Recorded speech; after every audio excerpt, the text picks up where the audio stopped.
Blue-Black Pirates is pretty close. We played this list a bunch of times on stream in the past. This main deck I've been pretty happy with. I might try a couple of Thought Erasures over these ups, although our 2 slots kind of clogged. I'm going to try it today. I'm going to put two Erasures in the main. This card's pretty reasonable. It's like added disruption. It helps fix our draw similar to how Op does, even if it has a bit more of a strict color requirement. What do I want to do in my sideboard?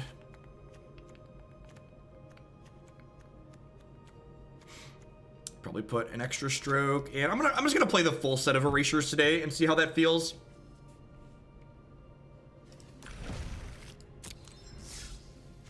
I guess I need to update the I always do that. I update the stream decker and then I make a couple of changes. So we had a couple of Erasures in the sideboard last time. They felt okay. I wanted to try them again in the main. Do you know a good Grixis list? Not offhand. There were a couple of Grixis lists in the Pro Tour deck list. Probably a good place to start there. Golden Demise isn't a consideration because this deck only has 13 black sources in it, which is not enough to consistently cast a black spell. You made any changes from your site? Yes. In fact, we were just talking about making changes there. Sounds fine. It's like not amazing. So generally what you're looking for is not only threats and some protection for them, but one of the more important things is that you want a way to start generating card advantage in this deck. So the ways the Pirate generates card advantage is through Curious Obsession, similar to how the mono blue deck does. You can also generate card advantage with things like Thief of Sanity. I'm just going to go ahead and attack for 1 here to start. Because I have both Kitesail Freebooter and this Lookout's Dispersal, I'm not just going to jam this Obsession out here naked and defenseless, since I have ways to protect it. Speaking of tokens, someone was just asking about the tokens matchups. Let's see if we can just race them in the sky here. Getting to take their History of Benalia here is very, very good for us. I'm gonna go ahead and strap this Curious Obsession to the Kitesail Freebooter. It's kind of putting a lot of eggs in this basket, but we have Siren Stormtamer to protect it, so that seems reasonable. So you go ahead and smack him for 3 and draw a card here. We'll get to Lookout's Dispersal the Shalai next turn. Black sources. There is an article from Frank Karsten about how many mana sources you should play in your deck of various colors. Yeah, our start's very good here. The only way this start probably could have been better is if we would have been on the play.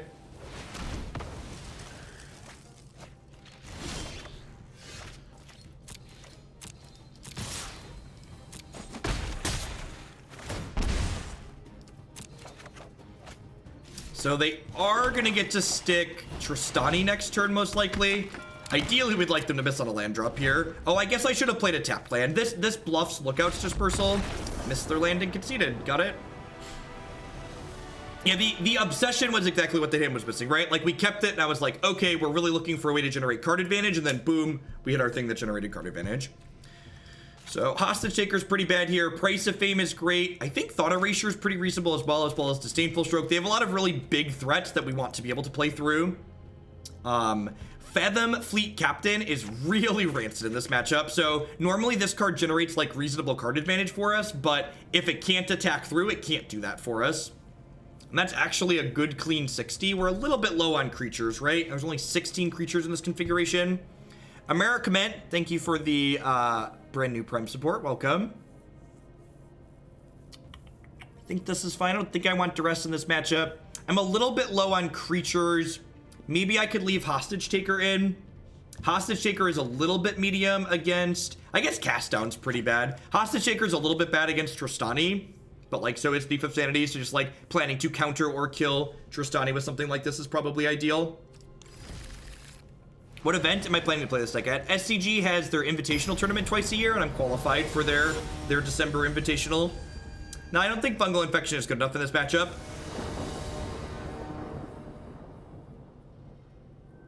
Bring in extra... There aren't extra Stormtamers. All of my Stormtamers are in my deck right now. Gosh, all the hands that are all spells look really good, right? But this one's just not keepable, unfortunately. It's got all the things we want and no way to cast it. This hand's not amazing, but it's fine. I'm going to keep the third land here.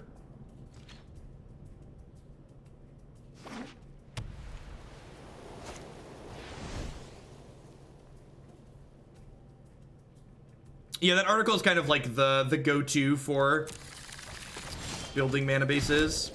And that one's great because it applies, gives examples specific to this current format. All right, it's a little bit late. I think I'm just passing here, right? Probably going to Dire Fleet, trade with the Amara here, because that card can run away with the game kind of quickly.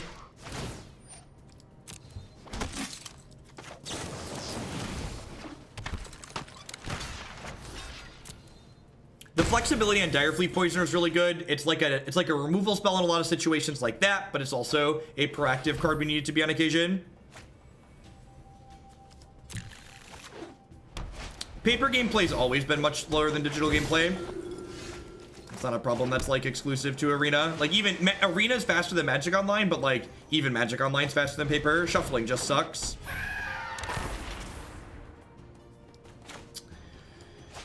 I kind of want a Kitesail here. If they have a Shalai, I feel bad, though.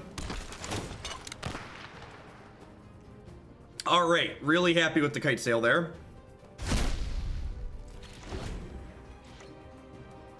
If I hit an untapped land, then all the rest of the lands in my deck are untapped, right? I only have one tapped land. So if I hit an untapped land next turn, I can Hostage Taker the Samara, which would be nice.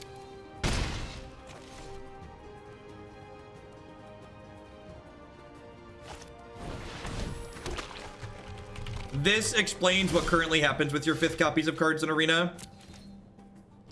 All right, so I'm going to go ahead and attack here with this. I'm going to leave back my 1/2 so I can hold back their army of 1/1s. Weird that they didn't cast Flower there.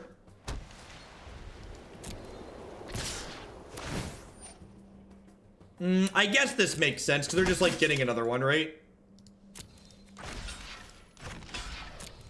We take 5 here now and go to 13. Did you hit Shalai?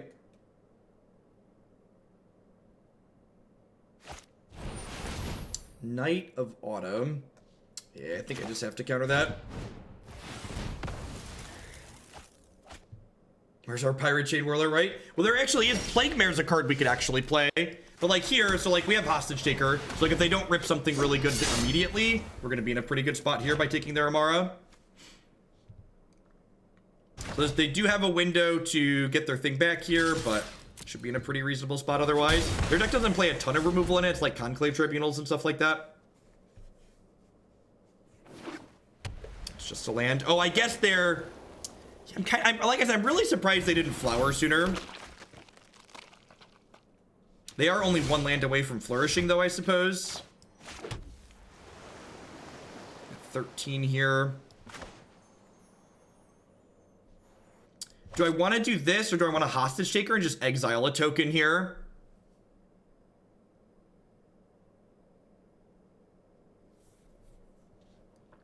I think I want to just do this.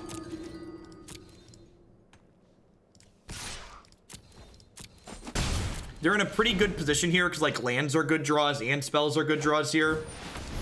Yep. Yep.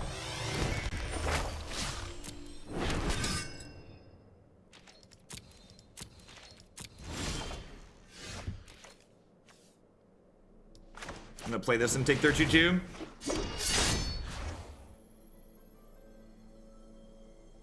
They're for both, Psycho. Also, the mana efficiency is really important. Is Plague Mare single black or black?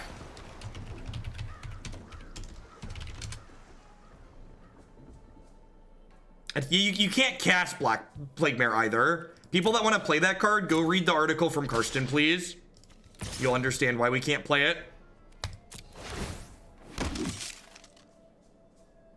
If they want to trade 2 of these for Amara, that's a win for us. And actually, I'm just going to dive down here, right? This card is so good. Just so flexible. Just like now their flourish is much worse. I plan on doing one more deck after this. I don't know. I'm not sure if I'm going to have time to ace them.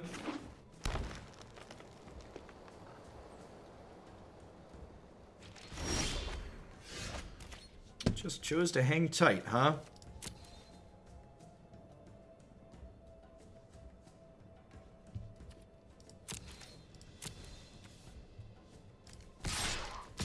I'm not blocking with this one anyway, so I might as well be attacking with it.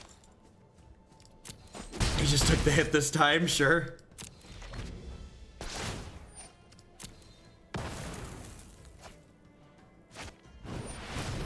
Oh no! Oh no!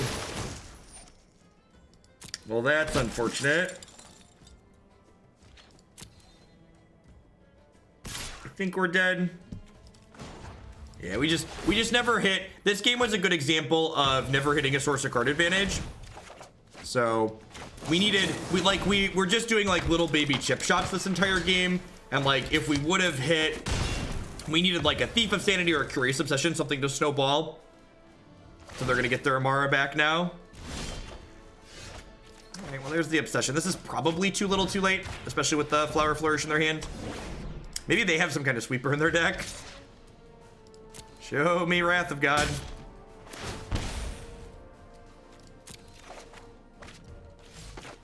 Twitch chat is so rancid. Just like, oh, this is Curious Obsession drawing off my deck, not Thief of Sanity. Durf. Are we dead on board? I'm gonna go to 15. Yeah, there's just no way we're keeping up. Yep.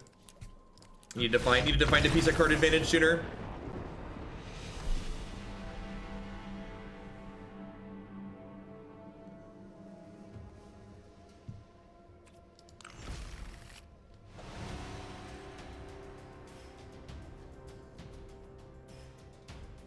Yeah, you could chump and then get the Hostage Shaker back and take the Tristani and just leave it exiled, but we're still pretty dead there.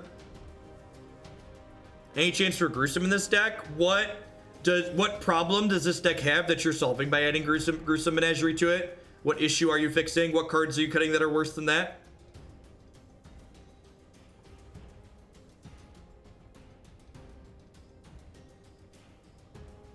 Yeah, Kitesail would have been good to take their flower. I think we were still behind because they had a bunch of tutus. I guess the Hostage Shaker was kind of holding the tutus back. Yeah, I guess Kitesail or a Counterspell would have been a good draw there. This deck has plenty of card draw in it. There are 8 cards that straight up draw cards either from our deck or our opponent's deck. And when Fathom Fleet Captain, when we're not playing against tokens, Fathom Fleet Captain also generates card advantage. So this deck has plenty of cards that draw cards. You don't always draw everything that lines up perfectly in games, chat. It's just kind of how Magic goes. This Thought Erasure will hopefully help us find our 3rd land here, and then Thief of Sanity can likely run away with the game.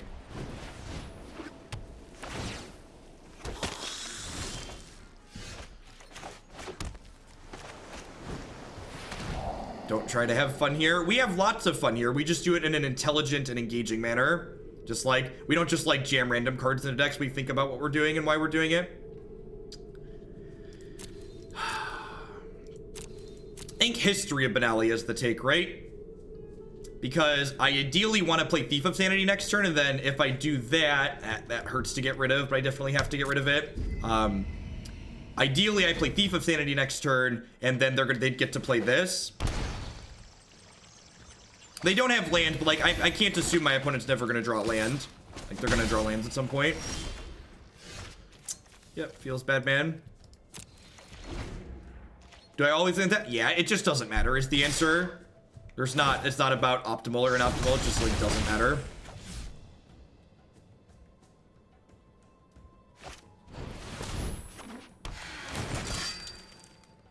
Can you keep a 2-lander? Sure. I did in fact keep a 2-lander. It's worth noting here that if Thought Erasure had been opt in this hand, I would have hit my 3rd land on turn 3. Is something to think about. The reason why I didn't hit my 3rd land on 3 is because I was 1 card deeper. And then unfortunately they drew Baffling. And if they would have just drawn, if they would have not hit that, we would have been able to start hitting them and taking their stuff, but too little too late there. Definitely happy with the 23 lands in this deck. I feel like I lose way more games to not having enough lands than to having too many, especially when the 23rd land's a utility land. So it's also possible that that could have been one of the Thought Erasures out of the sideboard, wouldn't have been an opt anyways, but just things to think about. When you're between 2 different cards, you gotta try and figure out, you gotta want to keep track of when one would have been better than the other and vice versa.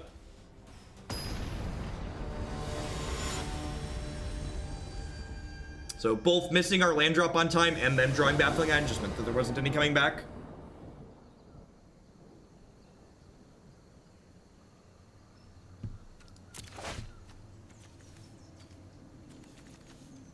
It's pretty good. It doesn't have Fathom Fleet Captain's a good way to generate card advantage in a lot of matchups, so depends on what it is.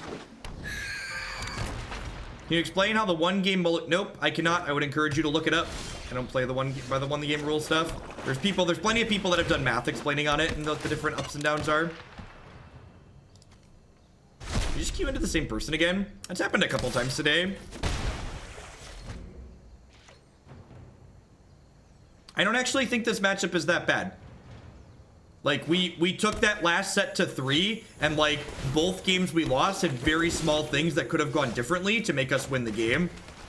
So like, writing off a matchup is just like, it's impossible. It's just like lazy, especially when it's for the furthest thing from impossible. I think I need to look out Dispersal, this Thorn Lieutenant here. The fact that Cast Down can't kill Amara really hurts here.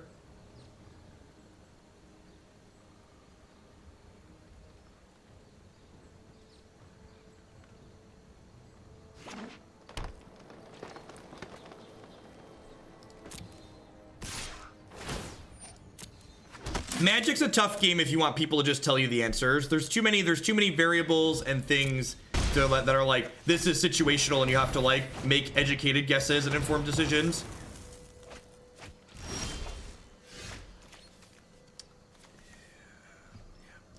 Just gonna move on with our lives. We're just not getting through this Amara. Really just need a Thief of Sanity or a Fathom Fleet, Thief of Sanity or Courier's Obsession to have a chance there. To try again. Cast Down's real awkward. Seems fine. Seems fine. Wonder if Taker's actually better than Poisoner. Poisoner's pretty medium. I'll try that.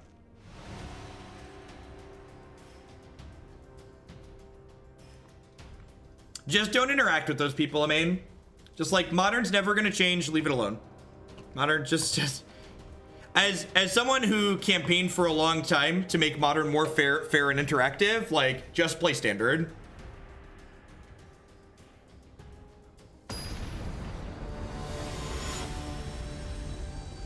But I'm still not winning that game. I don't win that game, last best. So remember, again, like, one of the things people, and this is one of the things why people get really confused when I concede games that I concede, is Magic's not a game that's about just beating what's on the board. Like, beating what's on the board is really easy. If that's all Magic was about, it would just be an incredibly simple game. But Magic, and card games in general, you have to think ahead, like, how do I actually win the game? What cards have to line up, and how likely am I to hit the cards that line up to allow me to actually kill my opponent?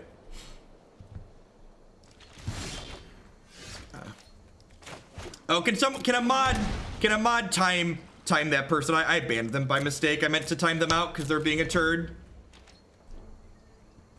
I explained why Plague Mare was bad.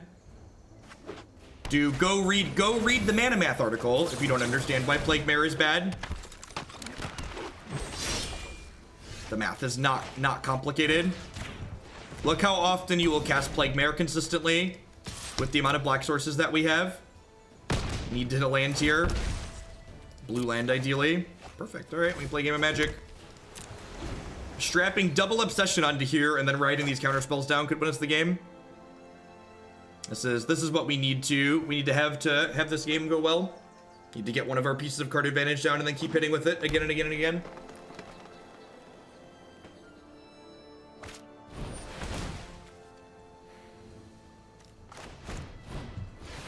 I think I just want to make it so they can't profitably block this. Like, if I connect with both these Curious Obsessions next turn, it's a big deal. Correct. You need 18 black sources to consistently cast a card like that. Your memory is correct.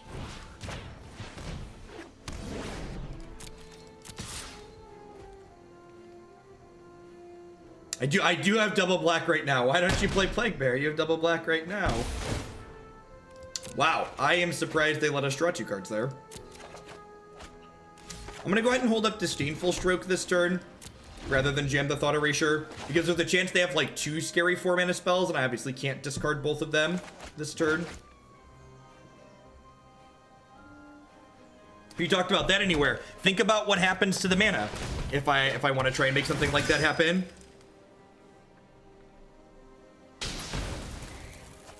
The mana in our deck becomes a lot less consistent if I'm trying to make something like that happen. Got pretty punished for my sequence here. For not playing the discard spell since I played something I couldn't Disdainful Stroke.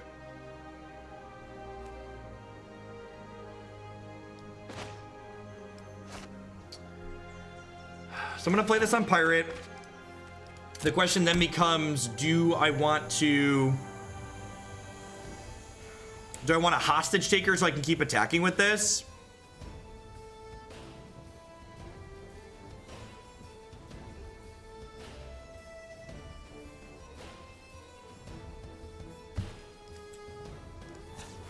I think I do.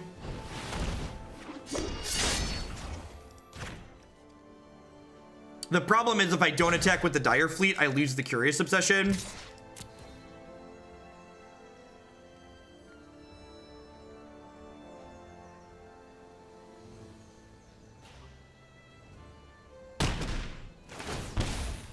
Keep letting me draw cards here. Thief of Sanity is a decent one. They have a giant flyer will be in trouble though. Tristani's also not stellar for us. History of Benelli is a fantastic outcome. Deal. Yeah, we got a giant host from Nox. So, attack with this. And then Night of Autumn destroy this.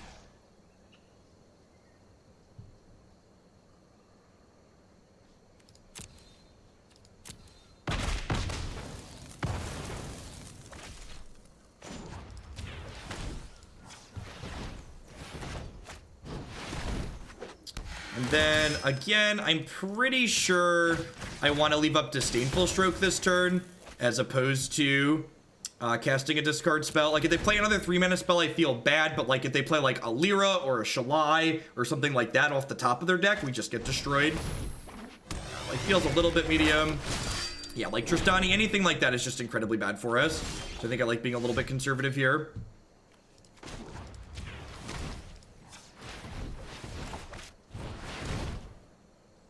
I think Entrancing Melody could work for this sideboard. Yeah, Entrancing Melody is probably castable. I have enough mana for blue spells, I think. I have to double check the mana base, but I think we have 16 or 17, which is close to enough for blue. What are we trying to fix with Entrancing Melody though? Like matches like this? Like Entrancing Melody is just like another card that's like really bad against Tristani.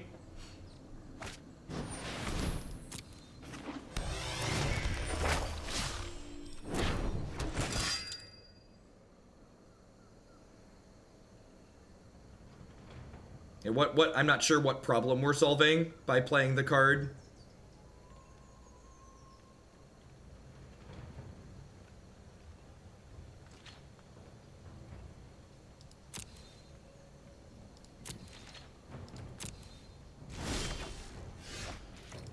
Price of Fame is good insurance. Price of Fame means I can tap out a little bit more aggressively here, which is nice.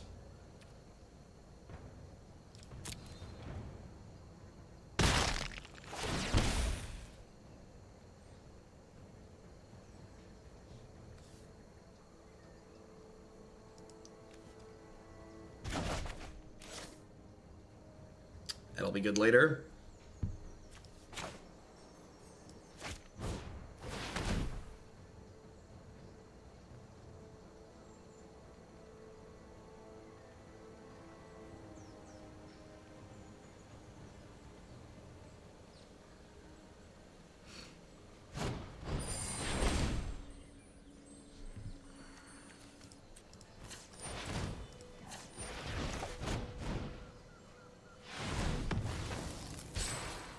Things that target are blue currently for some reason. Well, that was a good one to get rid of. So we're getting smacked for up to 12 next turn. I think this March of the Multitudes can keep us alive through the next one, thankfully.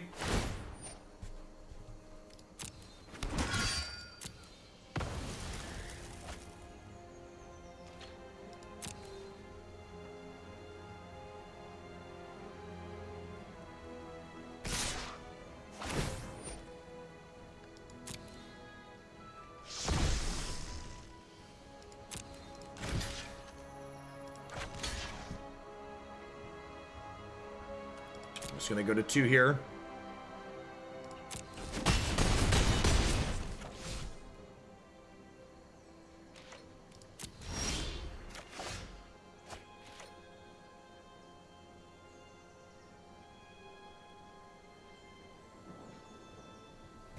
Why not block a knight and dive down? Because I didn't want to lose a creature because I want to march the multitudes for maximum here. I can march for 5. I probably just want to march for 4 and hit them with Thief of Sanity.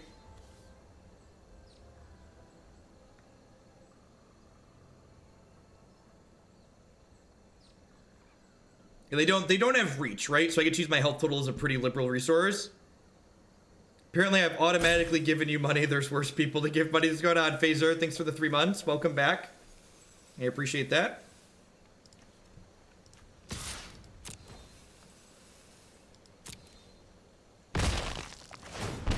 Yeah, but then I wouldn't have been able to kill their 1/1, Greg.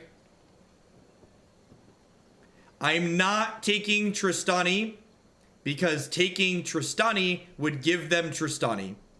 I'm not taking Tristani because taking Tristani would give them Tristani. I'm not taking Tristani because taking Tristani would give them Tristani. Is there any confusion on why we're not taking Tristani? I just want to make sure we're clear.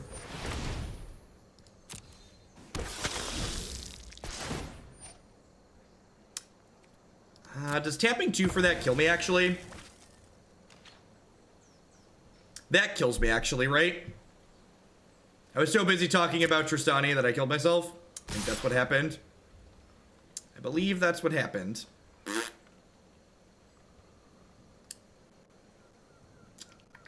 I'm exactly dead. I understand, but why aren't you taking Tristani? Yeah. That's unfortunate. So I can make 3. I can make 3 and block 3, and then I take 5, and I go to 5, and I die. Lifelink doesn't matter. If I wouldn't have played this, I could have made 4.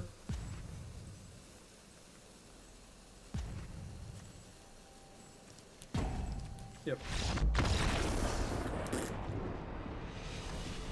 Yep. Yeah, there's 4 knights in that pile. So that game, I ended up, our Curious Obsessions had to go on a non-evasive creature, which was a big deal.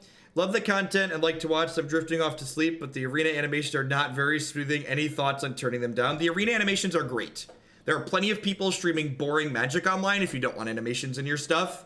The arena animations are A+ and are a big part of why you want to play the application, in my opinion.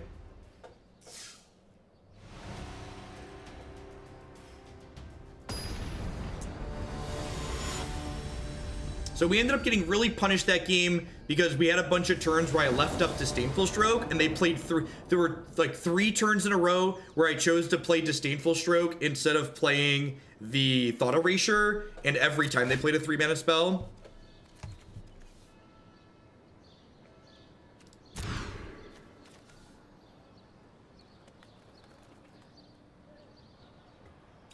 Looking for a piece of card advantage with this hand. Either a Curious Obsession or Thief of Sanity. This curve's going to be very good. We need to go turn 1, Siren Stormtamer into Erasure into Thief. Hey, Fatso, thanks for the 18 months. Welcome back. Yeah, we had a big host from Nox. Dropped over 1,000 people on us because he's great.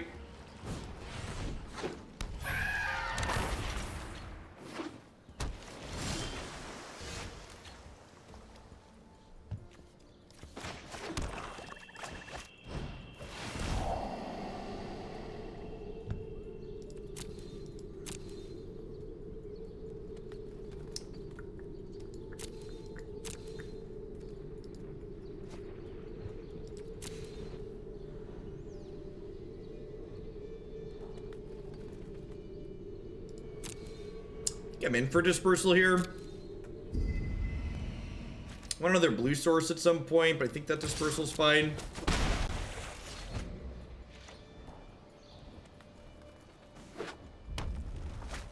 Red source is real good.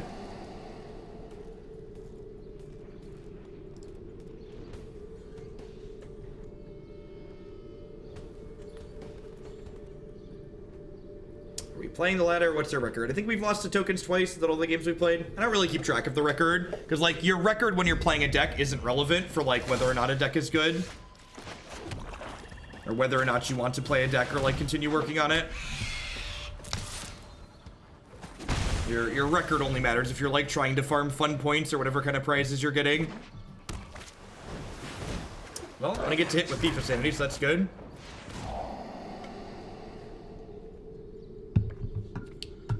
The punt command's broken. Don't worry, I'll emulate it for you.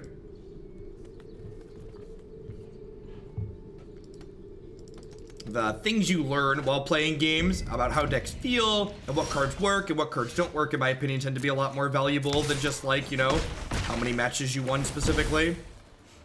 All right, well, we're taking their bird away here. Don't want to put that one in their bin. And then I'm pretty sure we're just, like, hostage-takering this Electromancer here. This does give them a window to have hit, like, this does give their discovery window to have hit Lava Coil, but, like, if they hit Lava Coil, they're probably killing my Thief and not my Taker.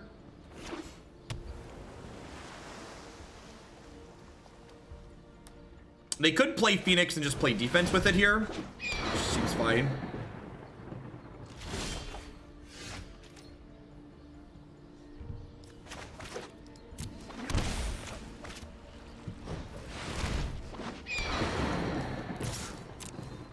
So they can trade these and get them both, have them both in their discard pile for later. Enjoy. What's the format of the Invitational? The Invitational is split standard and modern. It's 4 rounds of each on day 1, and then there's a day 2 cut, and there's 4 rounds of each on day 2.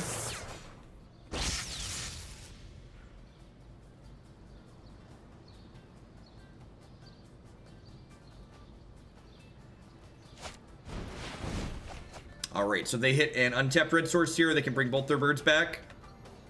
Yeah, I wanted to hold up Stormtamer to protect my hostage taker. Guild Gate got him there. Yes, Electromancer makes Lookouts Dispersal cost 1, as long as I have a pirate in play as well.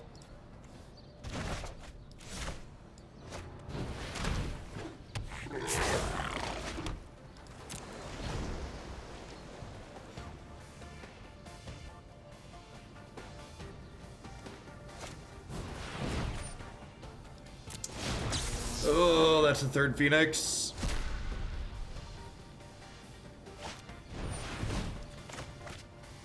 Go ahead and counter this. They still have a maximized velocity here to get all their birds back, though.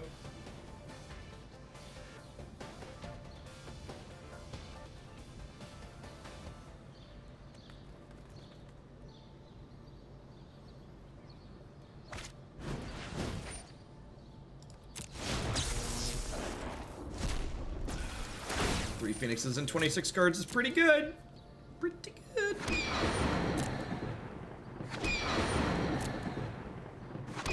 If they're conservative here, we're probably gonna die.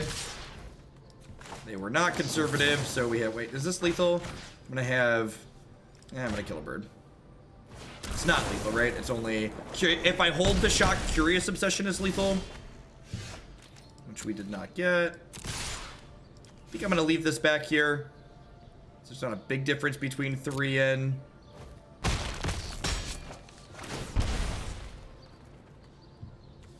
Sweet.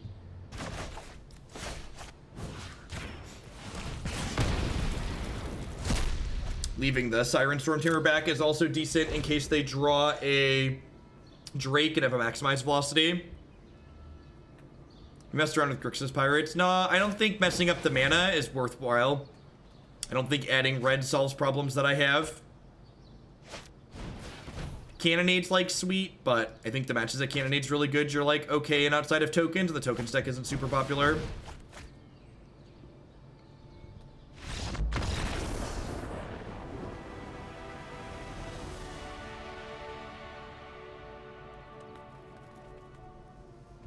Alright, well we stole game 1 there, which is pretty good for us. I think this matchup's pretty bad in general. So like getting a free-ish game 1 is ideal. I'm gonna bring in Thought Erasure and cast down 64 cards. Honestly, I feel like my best chance to win this game is to like bring in just like all my discard spells and like just try and take away their critical mass of stuff. So they just like don't have enough cards to bring their birds back consistently, I think is ideal. Please don't sit in here and insult my opponent. That's very rude. If you want to critique any of the play you see on the stream, whether it be mine or my opponent's, do so in a constructive and specific manner. You'll get a 10-minute break. You want to just go dump on random people on the internet, there's plenty of other places you can do that, but that's not welcome here.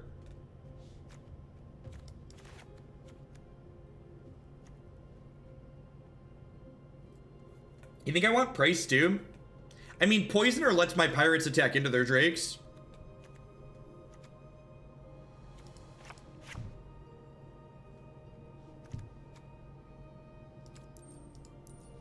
I think I'd play Dispersal before I play Price of Fame, honestly. Maybe that's fine. Just like leave a couple of these in. It's 19 creatures.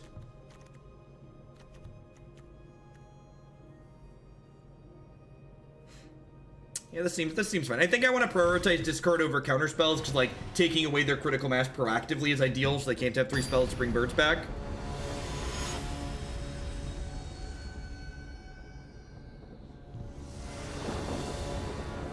Many of the Magic streamers seem to have a lot of respect for their opponents than most streamers. Yeah, the Magic community in general is pretty great. I recently started dipping into some Artifact, and watching people who stream non-Magic games stream that game has given me a greater appreciation for how good the Magic community is.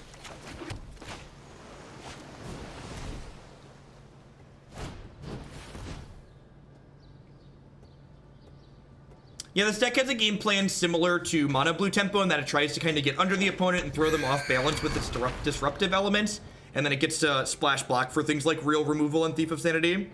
You have very active mods, yep. It's not that hard to moderate a chat if you try. If you care, it's not difficult.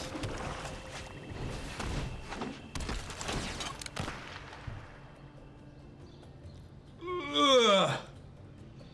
Oh, well that's vomit-inducing.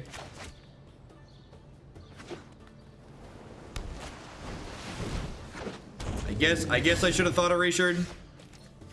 I guess I should have Thought Erasure. There aren't Contempts in our deck because our deck can't consistently cast Vraska's Contempt. Look at my mana right now. Read this article for the amount of colored sources you need to play a card like that.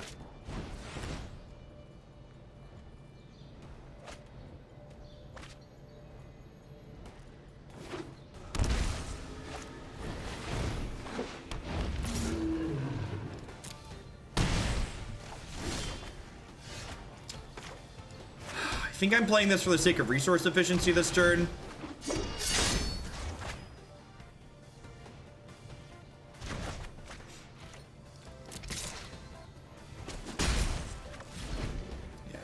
Playing your cards on curve is important. Yep. Opponent has just taken incredibly aggressive lines at every point in these games. I think I'm actually putting this on Hostage Taker just because it's the bigger creature.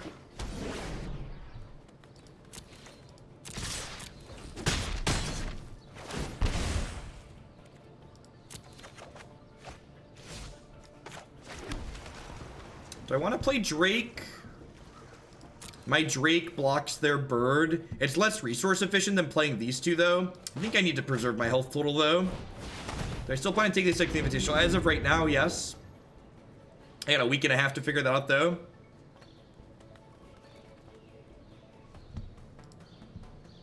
We got you, thanks. The problem with waiting is that I get diminishing returns on these Thought Erasures. Yeah, Lava Coil.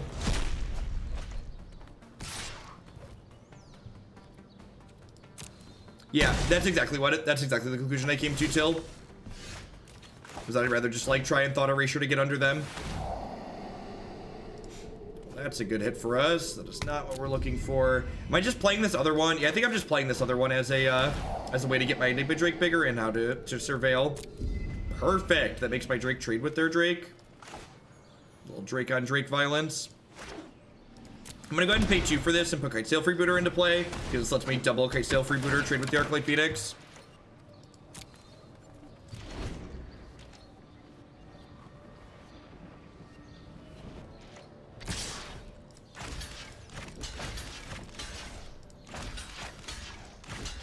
Alright, so we're a bit behind at the moment.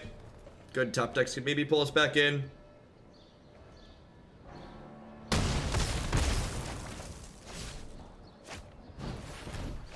It's pretty good. I am not going to block here because if one of my ways to get back in this game is Curious Obsession, so I'd like to leave a creature in play so I can Curious Obsession it in case that's what we rip.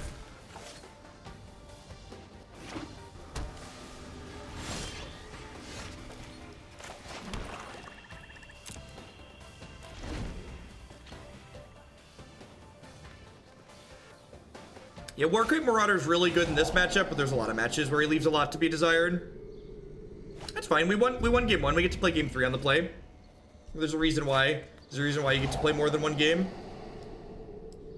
Sometimes variance happens. One of the ways Magic reduces that variance is by having the games be best of 3. Alright, dead to the Phoenix that's in their bin. No, bouncing costs 5. Or it costs black, sorry. They have 5, it costs black mana.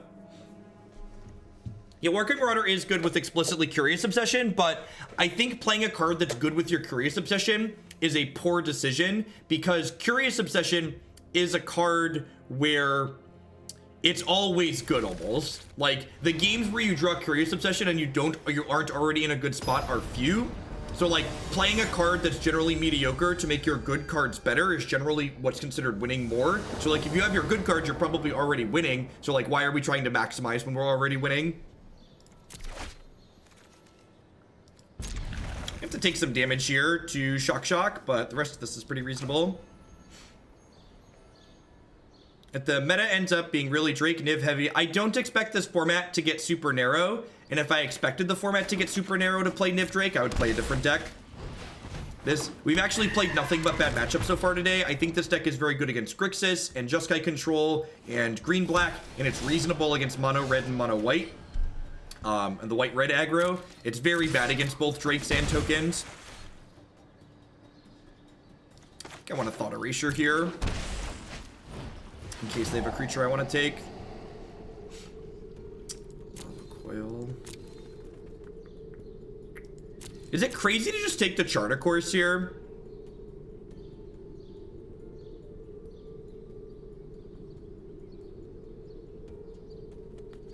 See, Electromancer or Charter Course, one of the two. I kind of feel I just want to like stop their velocity. Like, their hand doesn't have much velocity at the moment, so like slowing them down feels like it's going to be pretty favorable for us. Like, again, I should be in a position to race a 2-2, I think, even with shocking twice. Electromancer's not really a threat.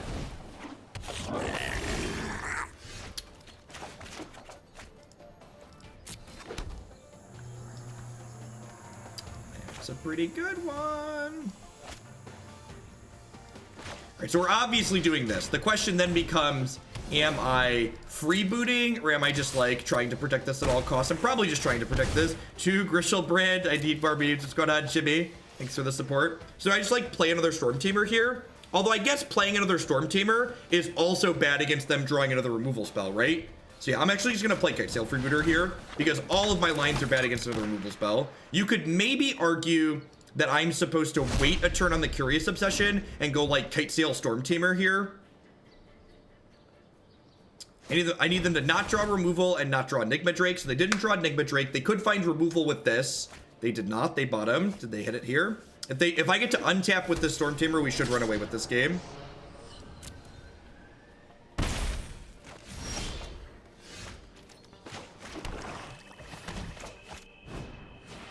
What you got? Ooh. See what we draw. Probably gonna need to Pirate Leak this, or I could do that.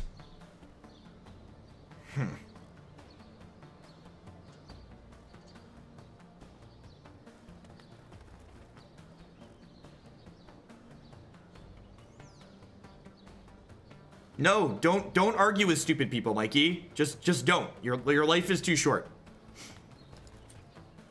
I think I'm gonna play the Siren Stormtamer just because I really want to just like not lose my Curious Obsession. I think I just like play the Stormtamer, leave the Lookout's Dispersal up, And I'm like, they're gonna jam the Phoenix, I'm gonna counter it, and then next turn I'll Thought Erasure their Electromancer.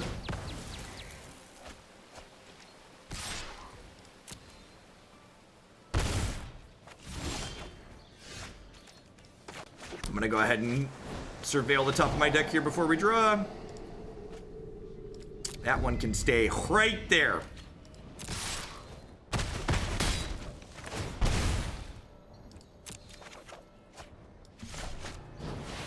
Go. Because now I have 2 individual threats here.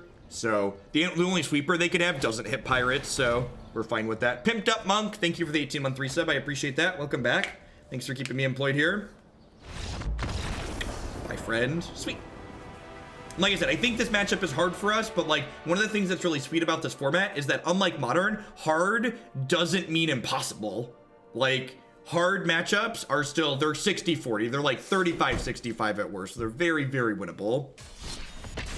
I'm very new to Magic and starting into Standard, my first Standard format. Are there any articles you can recommend reading post the Mana one earlier?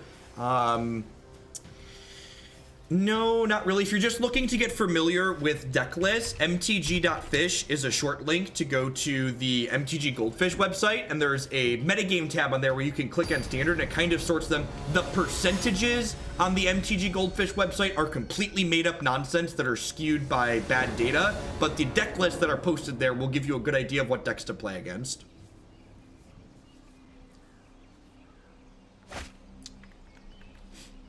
It's pretty okay.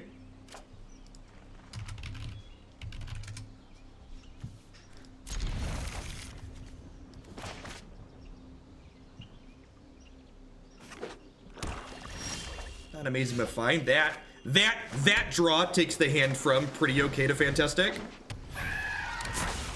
Yes, definitely Alp. If you're looking for a monster styles deck, the Jund Dinos would 100% be my recommendation.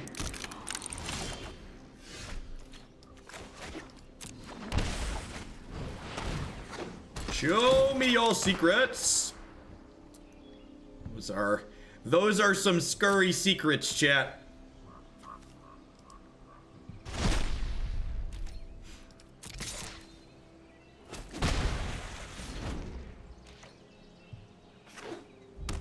I have not seen Mardu yet this format. I wonder if we're going to see them Banefire the Kitesail here. I gotta imagine that's the play, unless they drew another Clarion.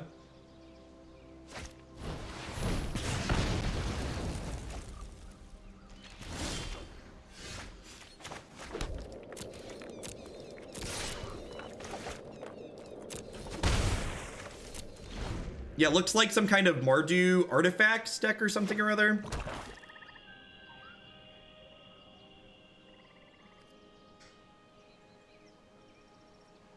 Yeah, I'm hoping for a Hostage Taker to steal the Immortal Sun too.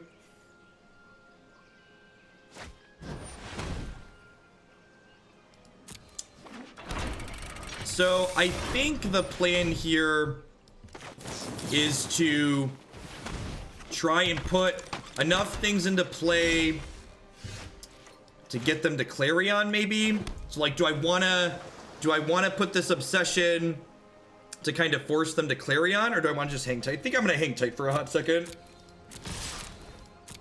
I could draw a Dive Down or something to protect my thing.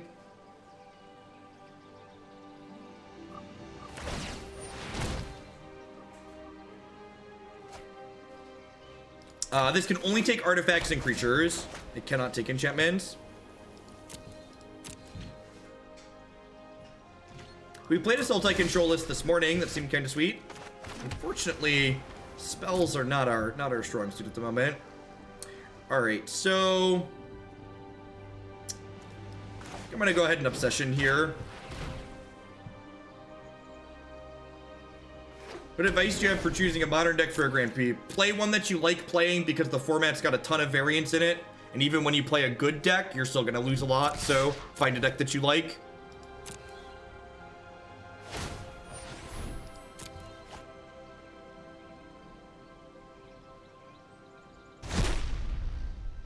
Oh, Memorial and then steal the Clarion. That's a good suggestion. I didn't take the good play because I didn't think of it. Was that a good draw? What do we think of that one? Was that a good draw, chat?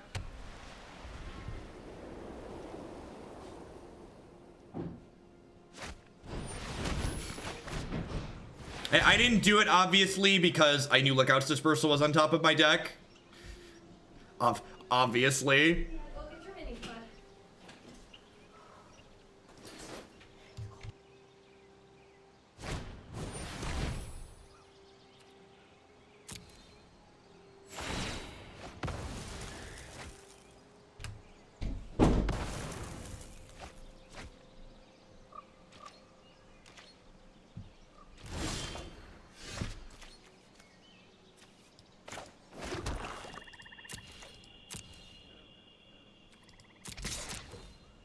Oh, counter with Siren to prevent the life gain. Yep. Sorry, my wife walked in, and you are completely correct. Thief of Sanity is a pretty good one.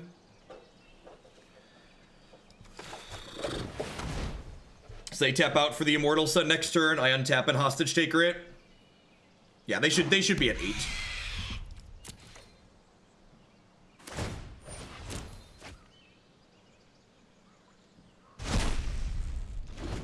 Really? Okay.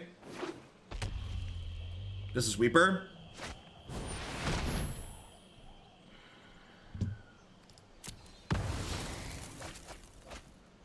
That's really unfortunate.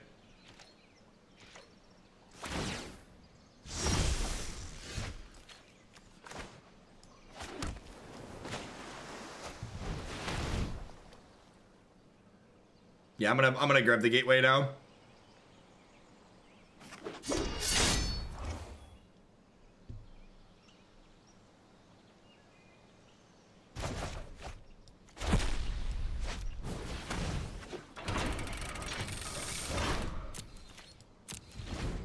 And this is a card where it has a finite number of loots in it, so I probably want to not use it unless I have a card I want to get rid of in my hand. I should have kept the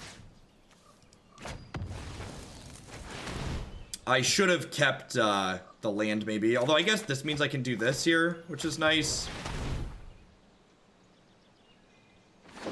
Oh, that's true. It's only 5 different CMCs. So, like, I don't have that many different CMCs in my deck, do I? But I'm kind of, like, happy with the cards in my hand, too, at the same time, right?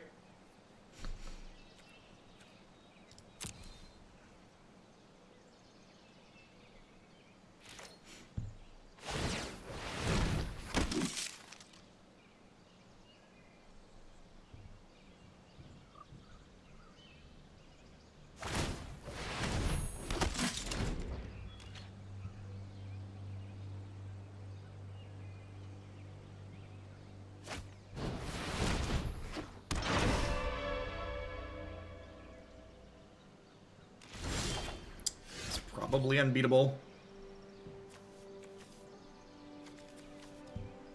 Yeah, I'm just gonna go ahead and move along.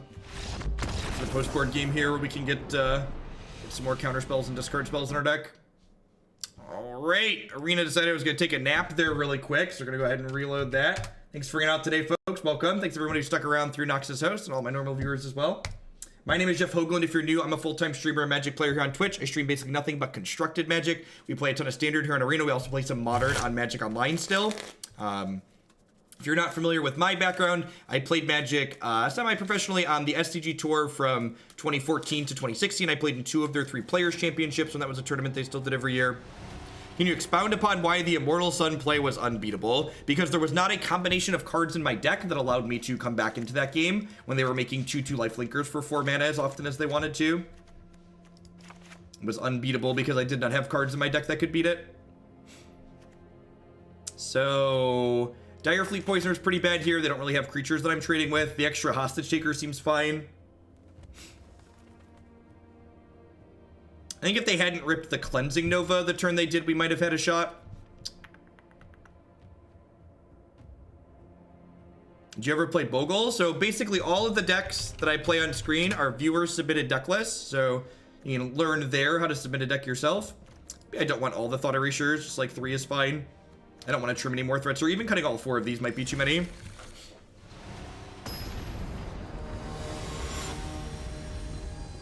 Oh, I'm not playing with the opponent's deck because the opponent's has their little Maze of Ith thing. You might not have been able to see their lands there, but their lands had the Archivore, not the they had Archivore cause it, but they also had the Spire or whatever it's called. I guess we had dive down for 1 turn. I suppose Cleansing Nova might have gotten us out of that. That's fair. That's fair. I could dive down into... This is why being specific is important, right? Because, like, I didn't see the line you're talking about, so you need to tell me what it is if you want my opinion on, like, whether or not it's something we could do. Let's just, like, get this going here.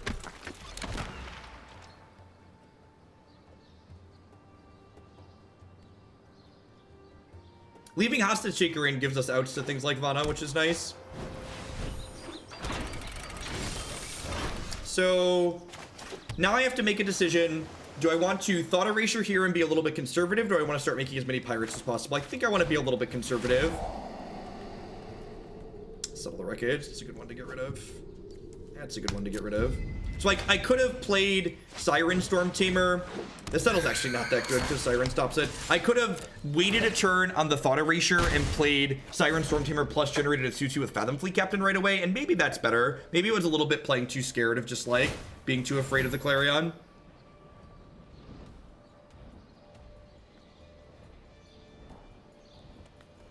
We'll dive down, save a creature from a board sweeper, only if that sweeper is dealing damage and it gives it enough toughness. So dive down does not protect from something that says, like, destroy all creatures, for instance. So dive down can be damage-based sweepers, but otherwise no. So, and this is the part where we basically are never casting another pirate from our hand until they beat the board. So we're just going to keep adding 2 power every single turn.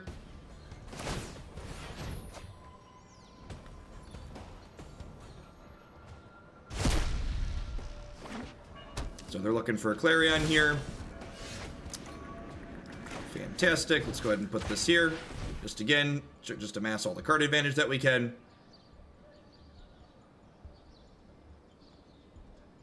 If they have a piece of spot removal here, we'll use Siren Stormtamer to counter it.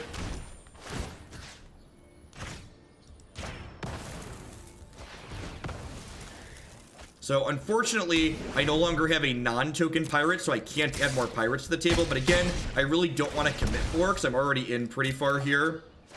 Thief of Sanity. Oh, I think I just passed here. I want to bluff the counterspell here. Obviously, I could have played the tap land, but my health total probably doesn't matter this game, whereas bluffing has some value. They already had a gateway in play, so if you're going to tell me I'm wrong, please be aware of the board state that you're telling me I'm wrong on. Alright, let's just split up my eggs here. If they drew another settle, I could be in trouble. If they didn't draw another settle, this game will be over.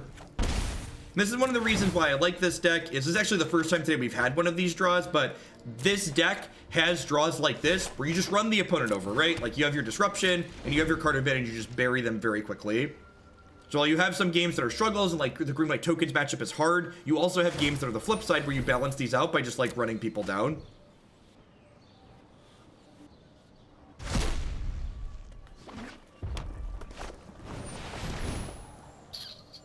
They are dead because both of these have menace.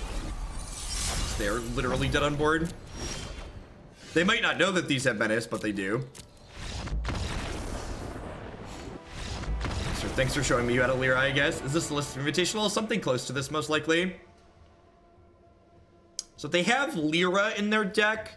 Do I want more Thought Erasures than Duress is? Because Thought Erasure can take Lyra, whereas Duress cannot, and Lyra is like a pretty big scary.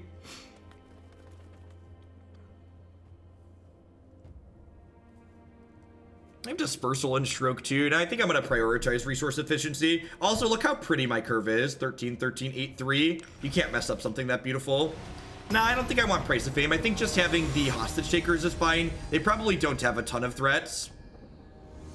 They don't have Nib, is it? They're a Mardu deck. They don't have blue. Yeah, this hand seems fine.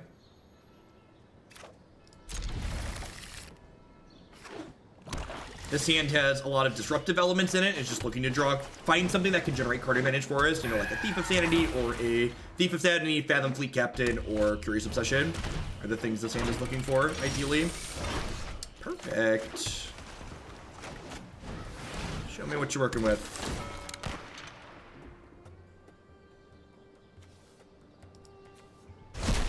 Yep.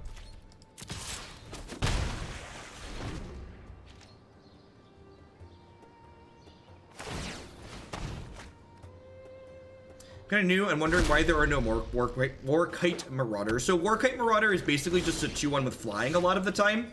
I'm just not a huge fan of the effect that it generates. I think it's very good against like things like Drakes, but I don't think that deck's popular enough to warrant playing that. So they actually don't have mana to cast Clarion here. So because they don't have mana to cast Clarion, I'm just going to go ahead and jam this Thief of Sanity. If they had white mana already lined up, I think I'd be conservative here. But the upside of like getting to start connecting with Thief is so huge here that I think it's worth taking a risk this turn. Get a little punish there for it. That is a fantastic draw though. This is a matchup. So we talked earlier about where this card doesn't always generate card advantage, but this is a matchup where Fathom Fleet Captain basically generates card advantage. Like a 2/2 every turn is something that we're in for sure. Yeah, Warkite Marauder is featured in mono blue tempo because they don't have ways to actually kill things, whereas our deck gets to play things like Cast Down and Dire Fleet Poisoner to push our threats through larger threats.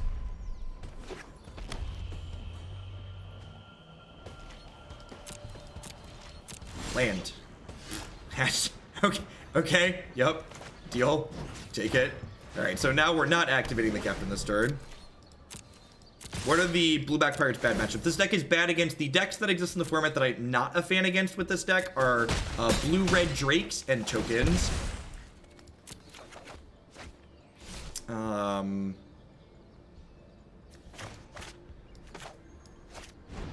Show me your secrets. That one, please. Yeah, the opponent's getting punished for their mana base this game.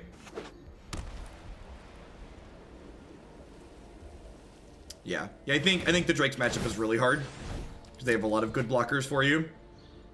Hostage Shaker actually felt really good there though in the match that we played, so I'm glad to have a third copy. So they get to Excellent Binding something, but I just get to like Siren Stormtamer it. Just like whatever they cast here, Siren Stormtamer counters. And then, like, I untap and start drawing cards. Would Ritual of Soot help against Tokens? Tokens isn't... So, it's okay to have matchups that are hard, chat. Even the good decks in this format have matches that they struggle against. When a format has this many decks in it, unless you found something new that's completely cracked in half, you're not going to have a good matchup against everything. It's just not how it works. Why not dive down over the Stormtamer? Because I would prefer to...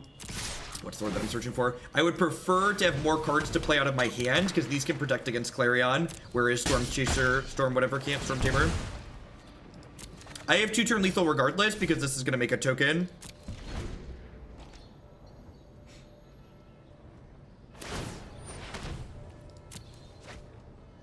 Oh, you know what? Maybe I'm supposed to Thought Erasure there because they hit White Source Cleansing Nova I just get got. That's like the one way they win this game is White Source Cleansing Nova. Of Craving. Nope. That's not how you win the game. How have the erasures felt versus the ops? They felt okay. I think I've been pretty happy with the erasure so far. I don't think I want all of them in the main deck, but having access to a bunch in the 75 feels pretty okay. Getting to play with information is great. Just like knowing what you're working around at all points feels pretty good.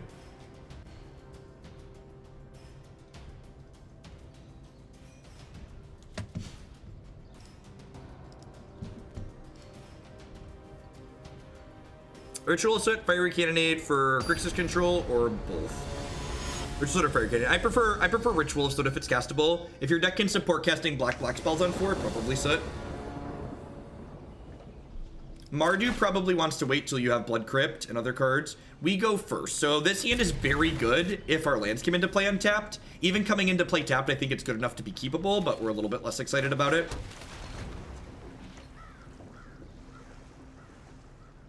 If you find yourself enjoying my content, I'm going to be done probably here in about an hour or so. Well, that was the best draw on our deck, Untapped Land. If you enjoy my thought process and how I articulate myself, you can check out my website. Basically, everything I stream gets archived on there. And I sort them all by deck, so you can watch just the stuff that you care about. Looks like likely Adrian Sullivan's Jeskai control list featuring 4 div. I'm glad we're playing this matchup because this is a matchup that having access to 4 Thought Erasure should really help. So if they draw a removal spell, I'm going to be a little bit sad here, but I kind of just need to get going here.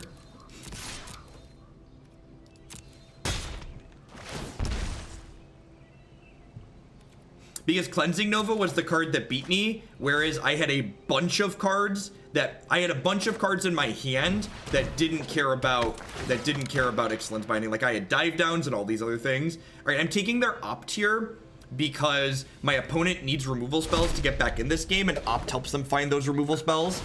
Whereas Syncopate's only going to deal with cards that I play out of my hand, and I probably, if my opponent doesn't find a removal spell, I don't need to play any more cards to win this game, so the Syncopate just doesn't matter.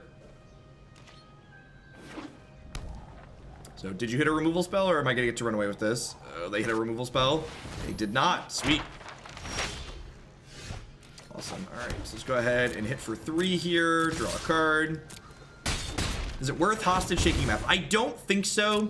So my opponent to win this game, especially not after drawing that. So my opponent to win this game needs to answer the board, and like Clarion's one of the ways to let them answer the board. I think I'm gonna jam Fathom Fleet Captain here as a way to just keep the pressure up. This gets punished a little bit by a Deafening Clarion, but if they don't rip Deafening Clarion this turn, they're gonna be super far behind to where they probably can't come back. Hostage taking the map is the pirate thing to do. That's true. If we were on flavor, we would hostage take the map. It is off theme to not hostage take the map. Great. And then Fathom Fleet Captain, just like, we're effectively drawing 3 cards a turn here, because like making a 2/2 Menace Pirate is basically drawing a card. I'm about to get Settle the Wreckage, aren't I? I don't have any insulation against that. They drew Settle, didn't they? Oh my god, they drew Settle. I guess it kind of gave away that they drew Settle because they didn't use the map. Yeah, them not scrying kind of gave it away.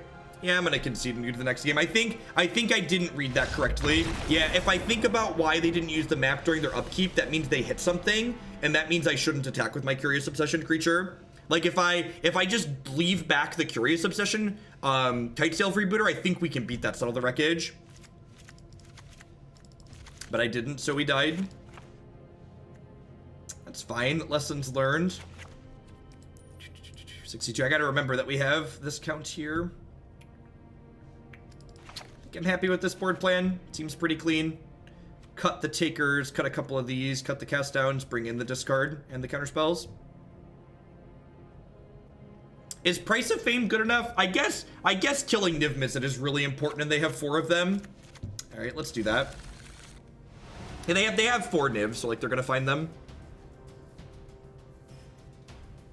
And again, like that game to me is a successful game or a worthwhile game for testing. Like when people come in and ask about the record, that's not what I care about. Like this is a deck that I'm taking to the SCG Invitational next weekend, and the things that I'm looking to do when I'm playing games here in Magic Arena, like I'm not playing for prizes, right? Like there aren't meaningful stakes here. I'm looking to take away those things like, okay, why wouldn't my opponent activate their treasure map? That's signifying that they could have Settle the Wreckage. I'm far enough ahead that I can play around Settle the Wreckage, so I should. No, you don't have to attack with the Curious creature. You just have to attack with any creature. So. Because hand is so good with the second land. Oh, if I was on the draw, I'd be greedy and snap this up. I just don't think I can keep on the play. This hand needs a threat, but if it finds a threat, it's very good.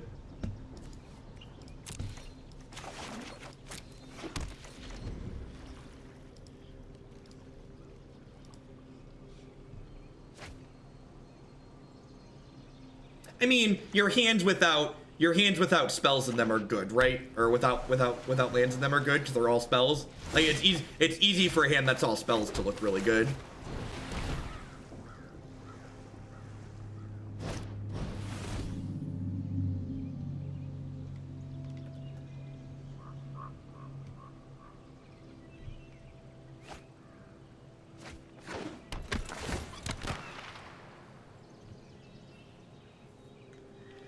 And again, their hand doesn't really do a whole lot here.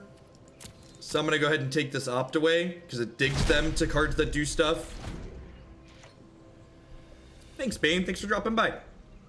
Remember, check out my YouTube channel, youtube.com/Jeff Hoagland, as well as my website, just jeffhoagland.com, for tons, literally days worth of content. I'm gonna go ahead and lead on this. If I draw a counter spell, I'm just gonna hold the counter spell up, but if I don't draw a counter spell, I'm gonna Thought Erasure. That should be more specific. That doesn't count because they're not playing a 4-mana spell next turn. Also worth noting, they can't play Deafening Clarion next turn, so that's good for us as well. They could, however, cast something like a Lava Coil or a Seal Away. Lollipoos, thank you very much for the Prime support. Welcome, welcome. I appreciate that. There's a lot of great people making a lot of great stuff on Twitch. Thanks for supporting mine.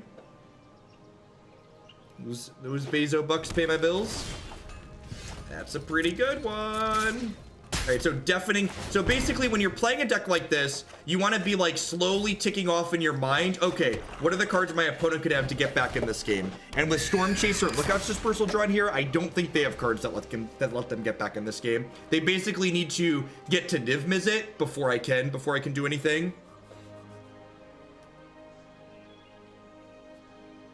I'm prioritizing Opt because my goal of this game is to kill them before their card advantage matters. And Treasure Map is more resource efficient. And one of the ways you win with these tempo decks, like the idea of a tempo deck is like you spend your resources more efficiently than your opponent. And while Treasure Map is a powerful card, it's not a particularly resource efficient card.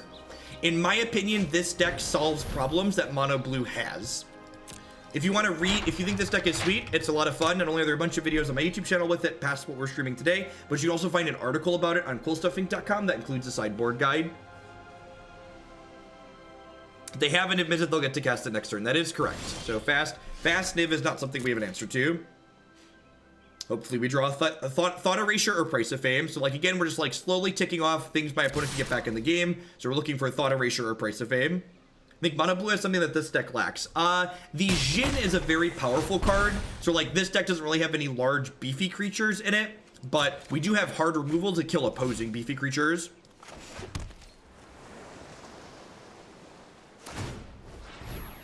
So they're getting to see a lot of cards here. So there's a good chance we get Niv next turn. Like they've seen over a quarter of their deck at this point. That's definitely a 4-of if they're playing Sullivan's configuration. Mono Blue has a quicker clock and more counter magic. Does it really have a quicker clock? Yeah, I guess the Jin helps you hit harder. They just scried top. That doesn't bode well for us. Hopefully it's something that can get counterspelled here. What do you think is the least important rare for this deck? I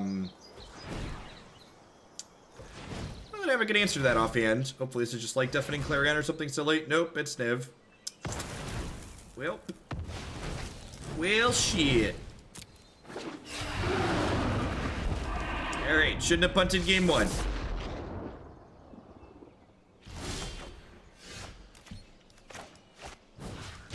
Alright, I'm gonna put this on here.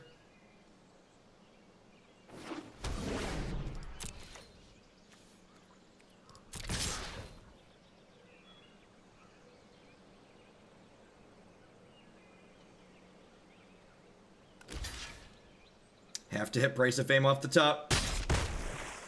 This gives them their opt back though, so you have to kill my Stormtamer too. Yeah, I think we're just dead to rights here.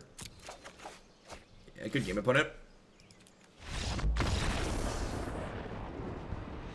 Yeah, I boarded out Hostage Shaker because Hostage Shaker's not amazing in this matchup. We had 2 copies of Price of Fame, so the idea is that we can keep them off of Niv with Thought Erasures and Price of Fame.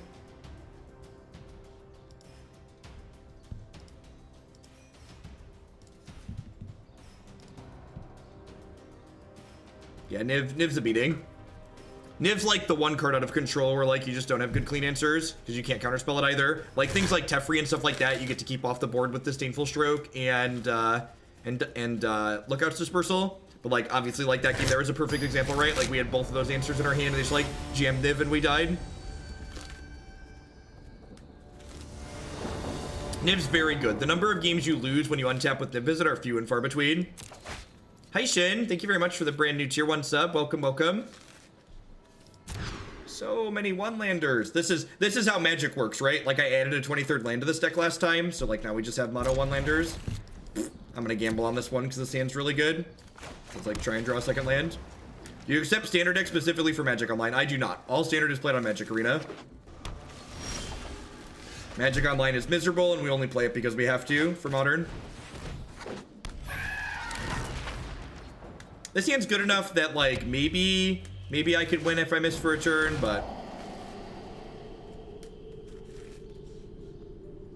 I genuinely think that Deadweight would be better than Moment of Green. Why? Please explain yourself.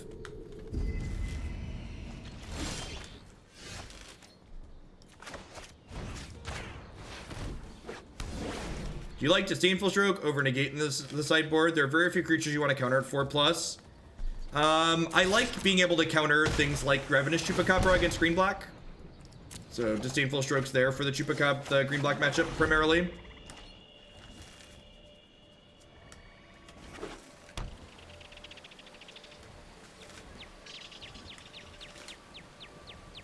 We found a second land. I assume the Stormtamer's dead, though. Really? Do they have a shock? A lot of these Grixis decks don't play shock, so there's like a real chance this Stormtamer is going to get to hit them again here, which would be incredibly good for us. These cast downs are just like one of the worst draws in our deck. Just like the opponent's deck is probably just like mono Nicol Bolas is. I am not going to play the Thief of Sanity out here because my opponent likely has a copy of Ritual of Soot in their hand. Feels bad, man. I get to take my Thief now. So played around the ritual and got punished by a discard spell. Yeah, just like the fact that wait, what? They must just have double removal, right? Like they're gonna kill this and then kill something else. So I'm sacrificing this here because I want their card to not gain them life. Alright, please don't kill my thing. 6 to go! Thank you, Snowren, for the 4-month resub. Welcome back. Thanks for keeping me employed here. A little bit of wrong half problem going on here. We just like had spells that did things. This hand would be great. Am I gonna play some best of 3 with the deck? We're playing best of 3s right now.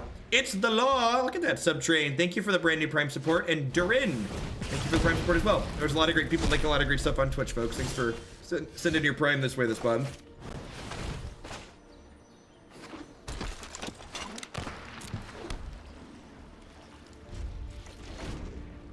So we basically mulligan to 4 this game because we mulligan to 6 and then we like drew 2 cards that just like don't have text boxes.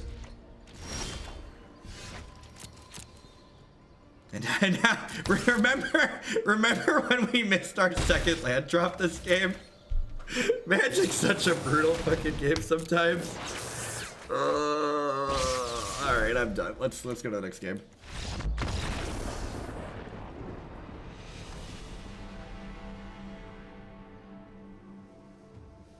Going on. Betting you'll keep Curious Obsessions better than... Yeah, I think so. I also just, like, want to make them have removal spells. Hostage Taker's kind of medium here. Disdainful Stroke is good for Nicol Bolas. And Ritual of Soot. Trim the cast down on the Takers. Bring in Erasure and Stroke. Seems fine. I don't think I want Duress in this matchup. Usually prefer Duress against the more counterspell-based decks. Although I guess Direfleet Poisoner isn't stellar, so maybe Duress is fine. Alright, I've talked myself into that. Let's do it.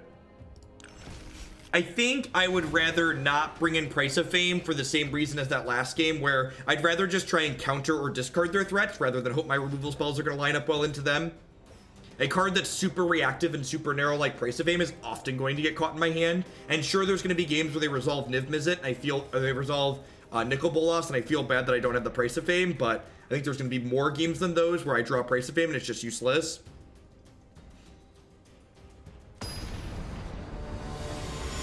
What are the worst matchups for this deck? Blue-red Drakes and green-white tokens.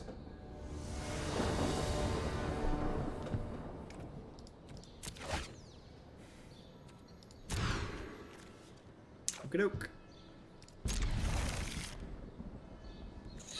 I bottom that. I've already got like 2 discard spells and 2 counter spells. This hand's looking for like a 3rd land and a way to generate card advantage.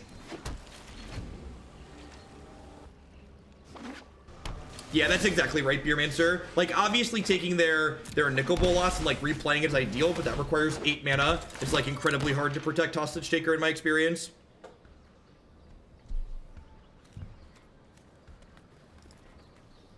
With double Dispersal, I think I just take Thought Erasure here.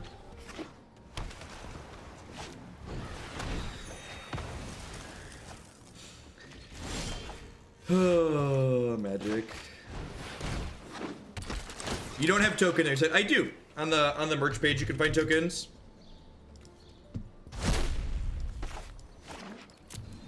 Hey, Insor, thank you for the brand new tier 1 sub. Welcome, welcome. This is the third land, of course. That's also the black source. Yeah, we're just dead. Rough. Wrong half problem. Also, like, that's the trouble with discard spells, right? Like, you take a look at their hand and then, like, they rip the things that weren't in their hand that are, like, exactly the perfects to kill you. Just how it goes sometimes. Just how it goes sometimes. Here we go. Here we go again. Never concede. That game was over. That game was long dead.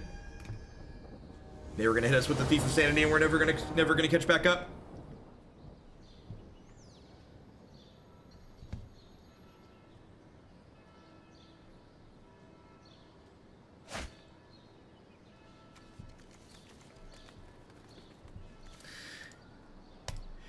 There's no FUD allowed in this chat.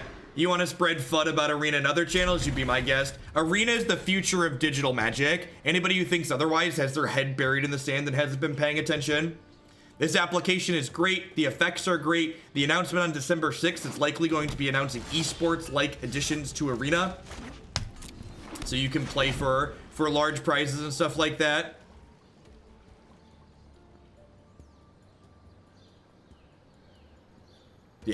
Yeah, like, Arena has built-in integration, so viewers at home that aren't familiar with every single one of the thousands of Magic cards can click on them and mouse over them.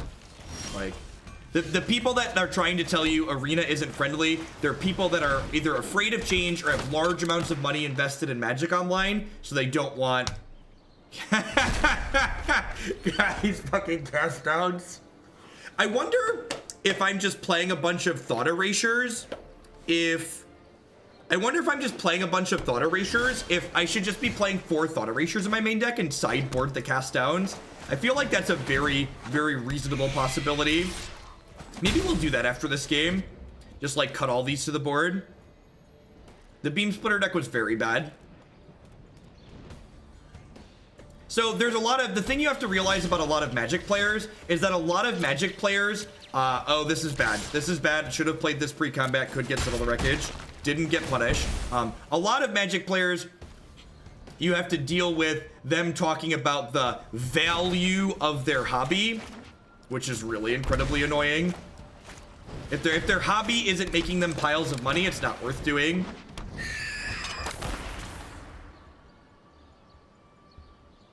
This looks like Adrian Sullivan's Jeskai deck list again. Adrian Sullivan had 1 Spell Pierce and Dive Down in their deck.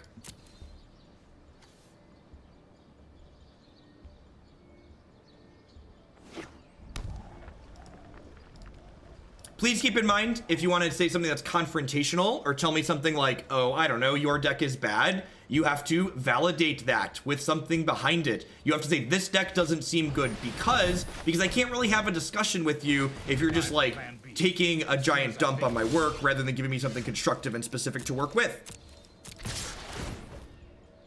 Do I want to do this? I think so. TLDR, read the rules. Be constructive and specific. If you're not, you're gonna get timed out.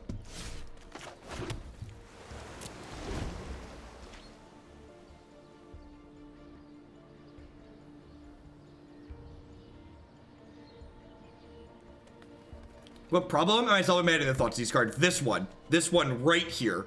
So with Adrian Sullivan's Jeskai deck playing 4 Niv Mizzet and other people picking up more copies of it, you can't answer this card outside of Price of Fame or taking it with the Thought Erasure. Really? Okay, interesting. I kind of thought they'd just jam this.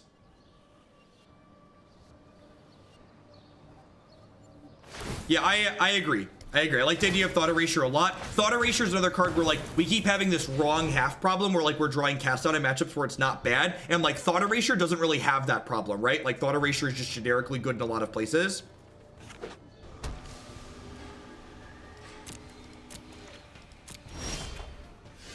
It's a Kitesail Freebooter. Okay, so we're gonna go ahead and send this here, and we'll send these up here.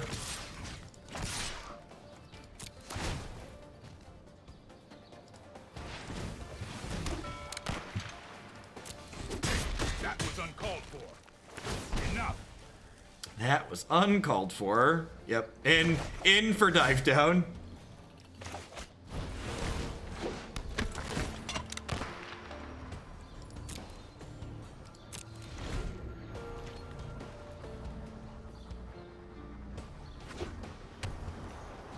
I agree. Arena is fast and fun and addresses a lot of the issues. This is the Magic software I have always wanted. It's quite fantastic. Sweet. Well, we figured out how to beat Niv. We draw their Spell Pierce and then dumpster them with it. Get out of my deck, cast downs. Please. Please get out of my deck.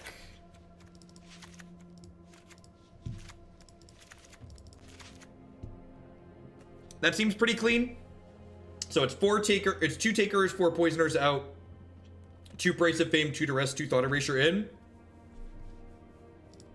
Please remember that the constructive and specific applies not only to my play, but also my opponent's. If you think my opponent made a mistake, don't just be rude and call them dumb or say they punted. Say, your opponent did this thing, and that thing wasn't good because of this, and they could have done this better. People often see my username and come back and watch themselves play against me on stream later on my YouTube archives, and letting my chat just be rude to my opponent for no reason seems very inconsiderate. Why Price of Fame over Vraska's Contempt? So if you read this article here about mana math, you can see the number of mana sources that you need in your deck to consistently play a card that has 2 black sources in its casting cost, and this deck only has 13 black sources in it, so it can't consistently do that. So Price of Fame, in addition to the Surveil value being okay, it's easier to cast on our mana base. Did you prefer the Sultai ramp to a version that's Dimir splashing for Vraska entire? I think so, Vala. The second Sultai list we played this morning with Thunderherd migration in it felt really good. Yeah, the mana base article is very good for building decks in the format for sure. I need a drink. Nah, if these interactions drove me to drink, I would be drinking all the time. This is just a normal day in the office.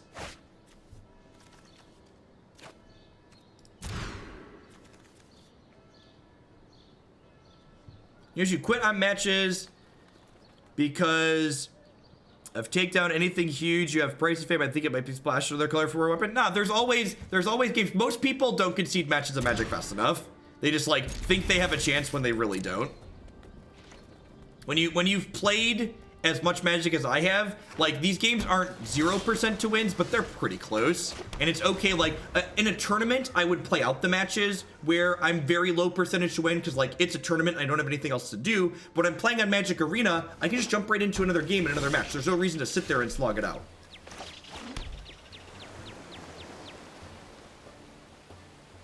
I top 8'd the SCG Open in Indianapolis earlier this year, which qualified me for the SCG Invitational. It went 13-1-1 in the Swiss, with the loss being a concession and the draw being intentional. That's fucking rude. Oh god, this mulligan to 5 was gonna work out, and now it's not. That's incredibly rude. I guess I should kite. And this is again like the learning aspect of this is the most important. So like I was trying to think like, okay, what's the reason to play Thought Erasure versus Kitesail Freebooter there? And that's a huge reason to play Kitesail Freebooter first there, right? Is like that happening right there. Like definitely should have led on Kitesail Freebooter if a thought in my mind was that could happen. Maybe I'm supposed to bottom this Duress. Yeah, I'm probably supposed to bottom the Duress. Yeah, it was a clutch for my opponent for sure. I'm gonna play the island out first. It's easy and cheap. You don't want to get syncopated. All right, they have no spells. Gosh, could you imagine if I'd have sequenced in a way to get Thief of Sanity in play here? Like my Thief would just be dumpstering them right now. But instead, I mis-sequenced, and now I only have a 1-2, which is going to give them plenty of time to draw out of this, now having no spells. Woof. We learned something, and again, like that's my goal. Especially in general, that's my goal, but it is especially my goal when I'm preparing for a tournament. My goal when I'm playing on these online applications isn't to win every match and scrape every fun point and coin or whatever we call them on Magic Arena out of the system as possible. It's to learn from my mistakes and grow as a player. Stop it.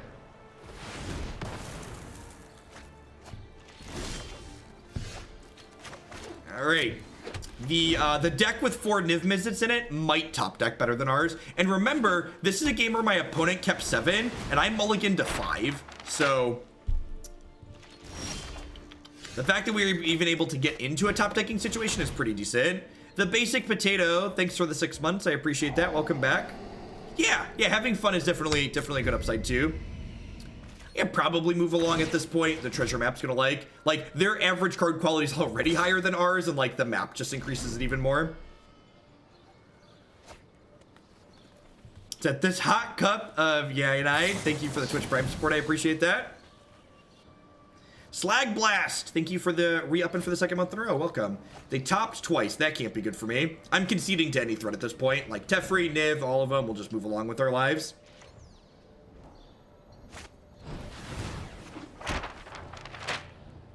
Jeff doesn't diss his opponent, he disses chat.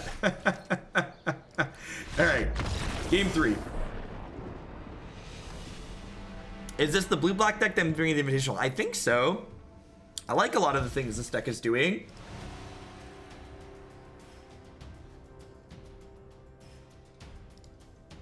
It generates what I consider to be good games of Magic for the most part. It's very interactive. It has a lot of play and counterplay to it. Karma Zen, keep on keeping on. Thank you for the 3-month resub. Welcome back. Thanks for the support. Also, another thing that, and this is something to keep in mind, like if I was tracking win rate, my win rate when I'm streaming versus not streaming, when I was being very serious and like tracking lots of stuff, my win rate is somewhere between 10 and 25% lower depending on the deck list that I'm playing when I stream versus when I'm off stream, just because there's so much going on when I stream. Do you think public testing like this hurts you? It doesn't matter. It doesn't matter. Considering Hostage Taker versus Price of Fame here, I don't think so. I could see playing Hostage Taker in addition to Price of Fame, but I'm pretty confident I want Price of Fame. So this is actually a place where I could maybe lead with Thought Erasure, because I'm gonna play Thought Erasure on turn 2, whereas my opponent's not gonna have expansion up. Thanks for the games, Vlad. Good luck in the rest of your matches today. I'm gonna lead on Erasure here. Yes, this is, we often talk about like what classifies as a feel smart deck. This is a feel smart deck. So I'm gonna take Niv here because Kitesail can't take Niv. I'm gonna bin that land, and then next turn we'll probably Kitesail take away their Clarion. Nah, I just don't care enough. Like, the only reason I'm going to the SCG Invitational is because we had donations on stream earlier this year to like pay for the trip to send me. So like, I don't play Magic very seriously. Magic's a game that has a ton of variance in it. So like, even when you focus on being competitive, you're still gonna lose a lot. So like, the trip for the Invitational is just like a mini vacation for me. Well, ain't that a bag of dicks?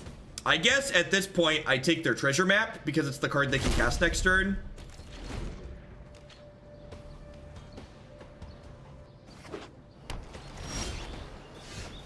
Punished.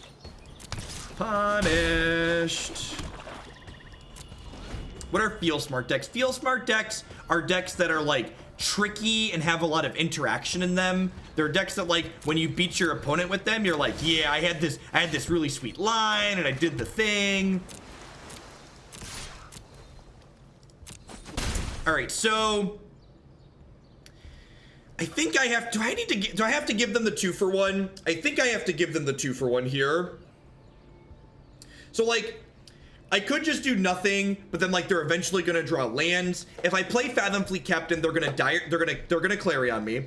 And then next turn I can untap and go Kitesail Freebooter plus Thief of Sanity and take the other Clarion and then run them down with Thief of Sanity. So I think I just need to get more pressure on the table, because like if I'm only hitting them for 1 here, I'm gonna give them enough time to draw out of their screw.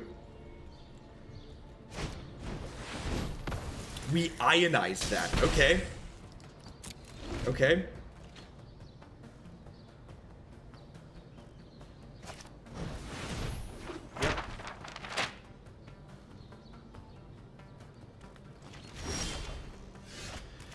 And unfortunately, Screw beats Flood, so.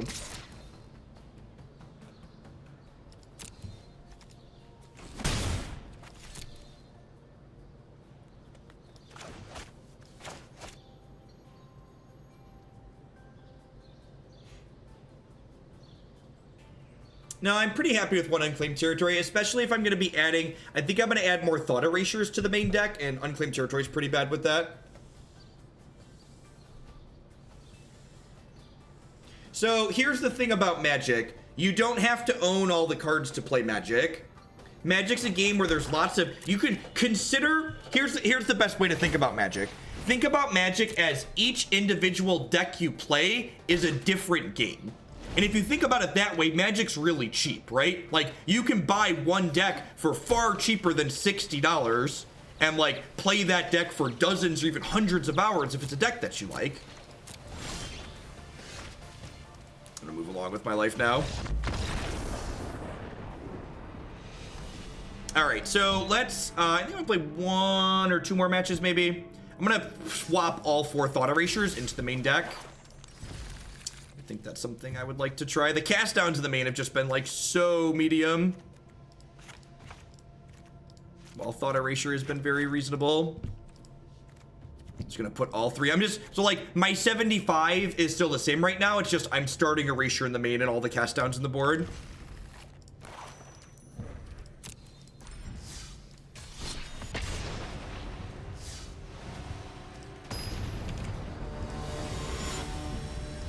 Stream Decker really quick.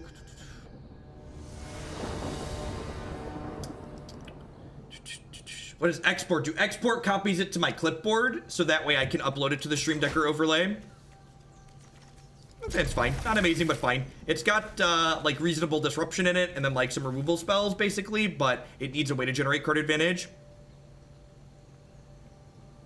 Remember, even if you can't catch everything I'm doing live, you can always catch the replays later on my website and my YouTube channel. Modern decks get very expensive. Modern's not, Magic's non-rotating formats, the decks are not cheap. Huh. Alright, let's try and find a land.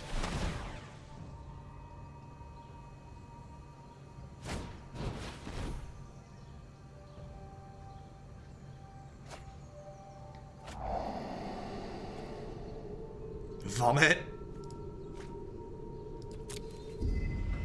Yeah, it's possible I've cut Ops too soon. Opt is a nice, like, Opt's like a really great filler card, right? Like, it basically gives you more copies of everything in your deck. Like, Opt is extra threats, it's extra disruption and stuff like that. And I think you're right that I could have been too hasty trimming all the Ops.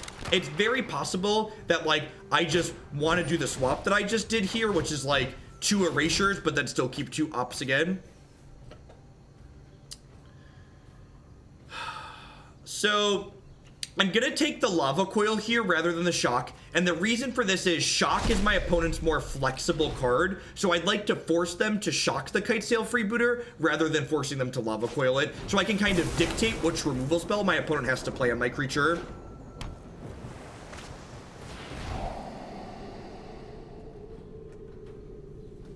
What's the logic in opting a response to a discard spell? Probably they were looking for a land. So if the only reason to opt in response to a discard spell is if you're digging for a land drop, because if you find a good spell, you don't want me to take a good spell with my discard spell, but like I can't take a land if that's what you're looking for. I don't think that's true. I've played 2 ops in this archetype before, and I think it's fine. Just gonna let that happen. I don't really care about this. They don't have any critical mass spells at this point. They don't have any birds in here either. Yeah, so like, the question you want to ask yourself when I'm in a position like this is how do I lose this game? And Drakes are their best way to get back in this game. So I'd rather make sure that they can't do that. So I'm going to go ahead and attack here. Hopefully they block. Rats. And it better take Shock because Coil costs more. Nope. So again, like, resources aren't really going to be the main part of this game. The thing I'm looking to avoid is, that's a fantastic draw. Let's play this.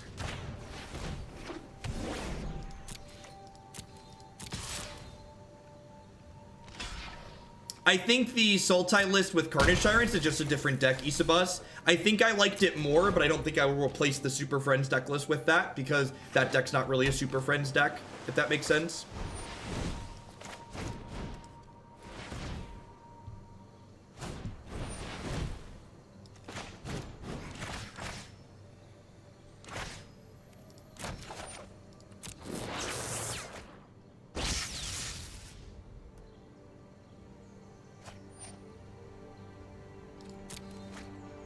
Teferi is a strong card. Playing with strong cards is sweet. The most important advice I can give about Teferi, and this is the thing coming from other games I think a lot of people miss, is that Teferi is a card where Teferi ends the game long before he reduces your health total to 0. There's this mentality I've seen, especially among newer players, that they can't concede until their opponent actually kills them, and I think that's just some hot nonsense, basically. There are plenty of games where you are so far behind, your opponent would have to fall asleep at their keyboard in order for you to win, and those games you just need to concede. It's okay. Don't make your opponent reduce you to 0. I'm out of here. You'll be starting early by chance. I want to make sure I see the deck. Yeah, I'll probably be live about 8:15, 8:30 goalie. Usually I don't start at exactly 9. We're talking about Teferi or Jeffrey. Jeffrey's just the power couple nobody wants to play against.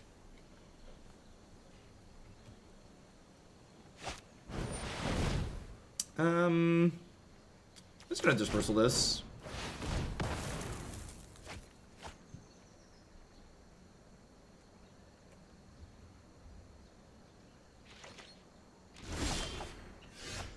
Sure, but your time is valuable, right? Like, stop it. Like, this idea that, like, your time is worthless, so you should, like, suck all... Like, I've seen, like, salty posts on the Arena subreddit about people like, I'm so smart and thin, I made the Teferi player click through their turn. It's like, man, how little is your time worth that when you were, like, definitively dead, you sat there and wasted someone's, like, 45 minutes? Like, you must hate yourself way more than you hate them. Because, like, I don't know, like, if you're someone who's playing Teferi, you probably enjoy drawing a bunch of cards with Teferi, right? So, like, you're not really punishing someone by making them play it out. You're only punishing you.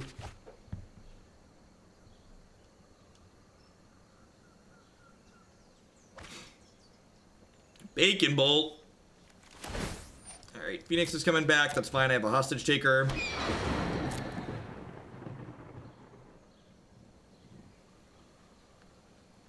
Spite is a bad motivator. So, we're going to get to use Direfleet Poisoner as a combat trick for the first time today, which is fun. We're going to get to go ahead and attack in here. And I assume they're going to block with this Phoenix since they didn't attack with it. I'm going to make another token here.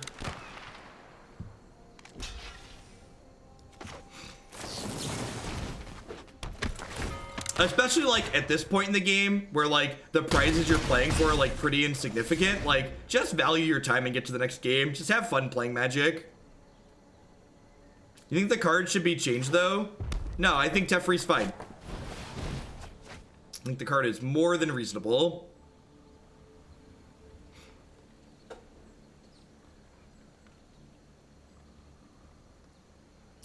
I think Teferi creates games where you feel bad because you don't know when you're supposed to concede. It's not easy to understand when you're dead to Teferi, but the actual power level of what it's doing isn't really absurd.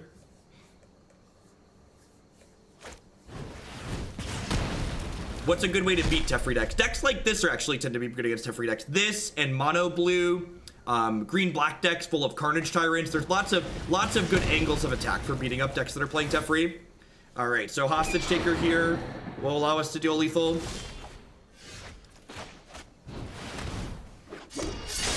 Mid-range in general isn't guaranteed good against control. Mid-range has to be built. Mid-range can be built to beat control, but it's not automatically good against it. All right, so I want my cast downs. I want my discard spells. I want my Hostage Taker. What did I trim last time?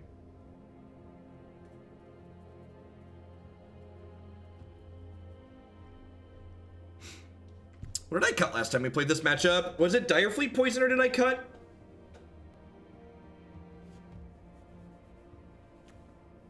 Was it Captains? I feel like it wasn't Captains. Menace is better than Flying in this matchup.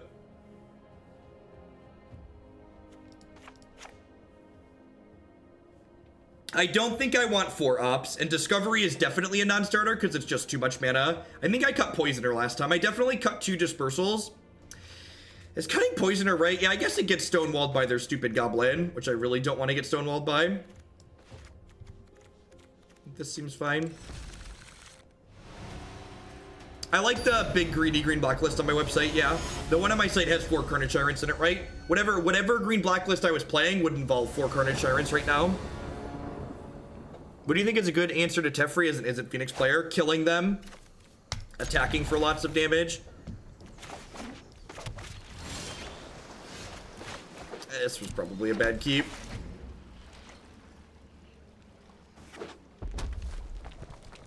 Playing Pirates to steal wins. What's going on, J-Bot? Welcome. Thanks for the 9 months. Yeah. Depends on how much you hate Teferi. We flooded a lot today. Yeah, I think putting a couple ops back in is probably a good idea. Opt helps smooth out some of these draws. This is our first time playing without Opt, and I don't think I was a fan. I think I like not having the cast downs in the main. I think I like having access to the Thought Erasures over the cast downs, but I think I'm gonna put the 2 Ops back in. I should add an edit to that post, Digital Dummy. Past Jeff was stupid. Present Jeff, who is an adult and can admit when he was wrong, would greatly prefers Arena's current interface to trading once I have experienced it. Playing the secondary market sucks. That's not a counter spell, so let's play a discard spell.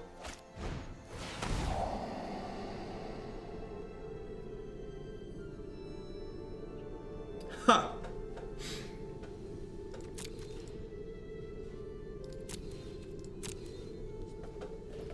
I just take the Drake, right?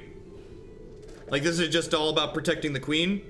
Well, I guess if I'm protecting the queen, do I take the Charter Course? I think it's between Charter Course and Drake here. Like, I have the cast down for the Drake, but the Drake, like, draws them a card too.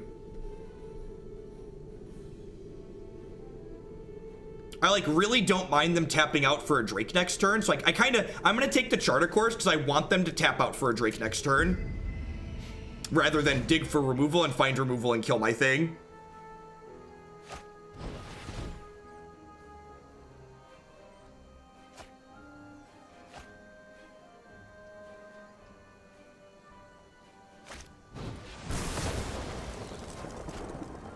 Okie doke.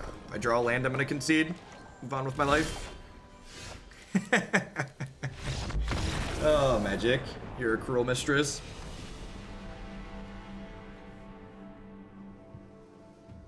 What about Izzet control? In my experience, not splashing white into your blue-red deck is silly. The white splash is pretty free with the lands that we have access to, and the white cards give you access to really powerful things.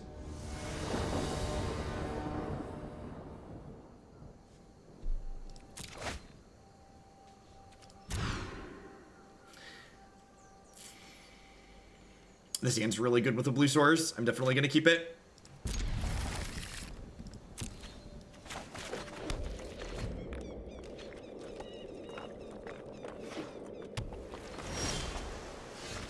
Ding.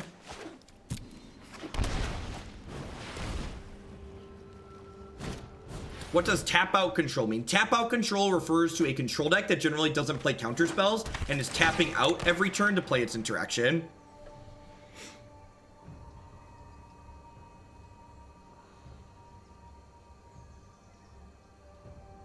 So it's Charter Course, right? They have no red mana.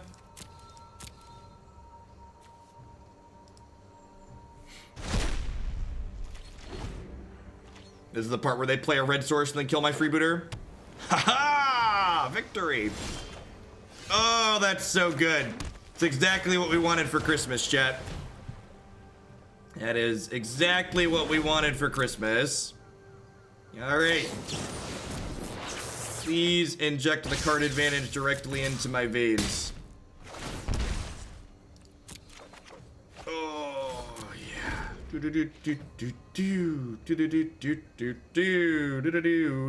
Am I supposed to... I wonder if I'm supposed to Thought Erasure there and take their Lava Coil, because one shock doesn't kill this. Yeah, I may be supposed to Thought Erasure there, actually. Thinking about it more. This works out fine. I'm just, like, not particularly resource efficient now.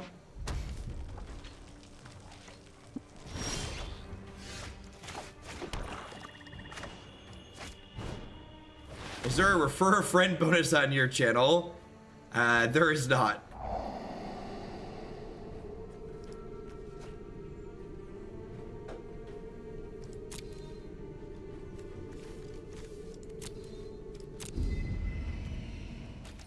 You know what's better than drawing 2 cards a turn, chat? Do you know what's better than drawing 2 cards a turn? You do get points for gifted subs.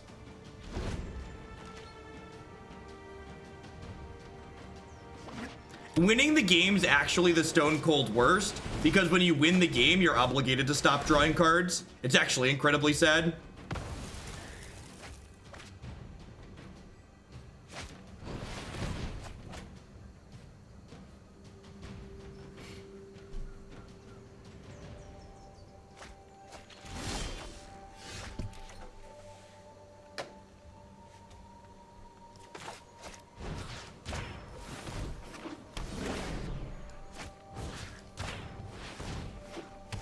Curiouser and curiouser, chat.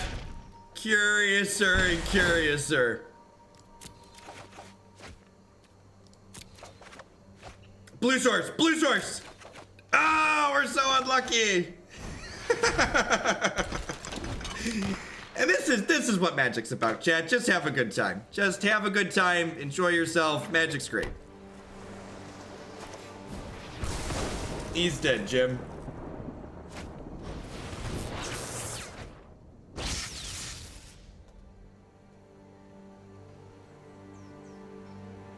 The world's most curious pirate. I don't always draw extra cards every turn, but when I do, it's 4 of them. Oh gosh. And they get to run the double block and then we get to dive down them? No, wait, I just hostage taker one of these, right? Just like not close? Yeah, I think so.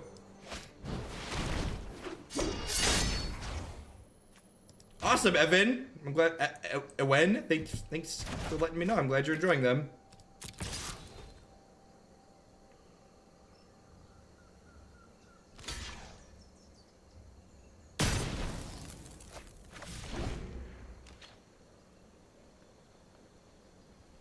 That's perfectly fine, so and we don't kink shame on this channel. Whatever you enjoy, you do you. You do you. Have a good time. You win. So they need red source, lava coil.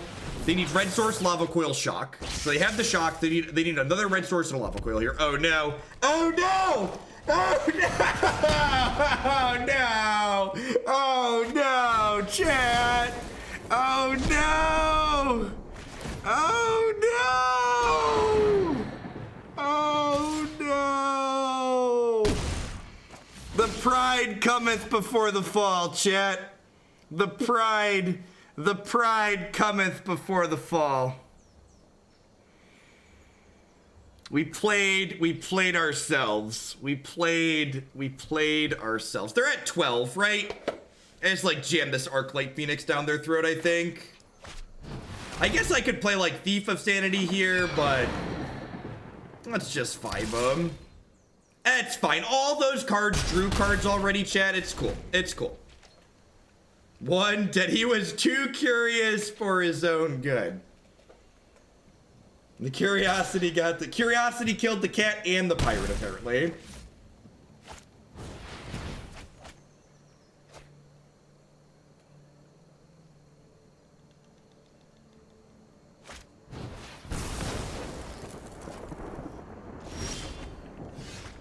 That does not bode well for our hero.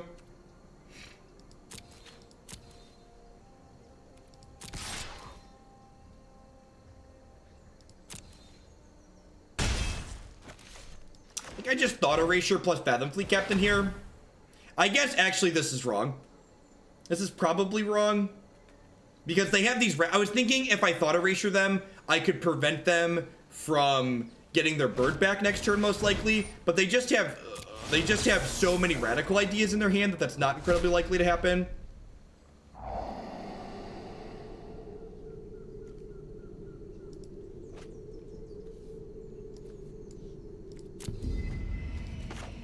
That was rough. So I need them to draw a couple of bricks here, because like they discarded another bird. No, they drew an opt. All right, so we're dead.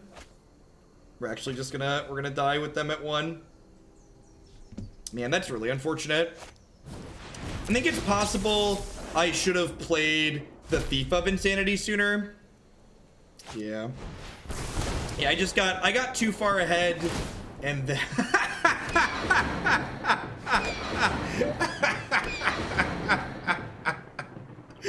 yep. Oh, them's the beats sometimes. Magic's a cruel mistress, chat. She's a cruel mistress. And that's a game where you look back on it and you go, I definitely messed that game up, right? Like, so I was so far ahead with all the obsessions going that I got sloppy. And, you know, I talked about like what they needed to have to win the game there when they hit the red source lava coil, and then they hit the red source lava coil and they just knocked us out of the park. So that's gonna be it for me for today. A bit of a rough end. We learned from our hubris. We were curious, and then we died. All right, so all right, so I think my takeaway as far as the deck is concerned is that I want 2 ops here and split with these Thought Erasures. I think I'm gonna go back to the 2 ops. I am gonna keep the cast downs on the board. I was pretty happy having Erasures rather than cast down in the main, I think.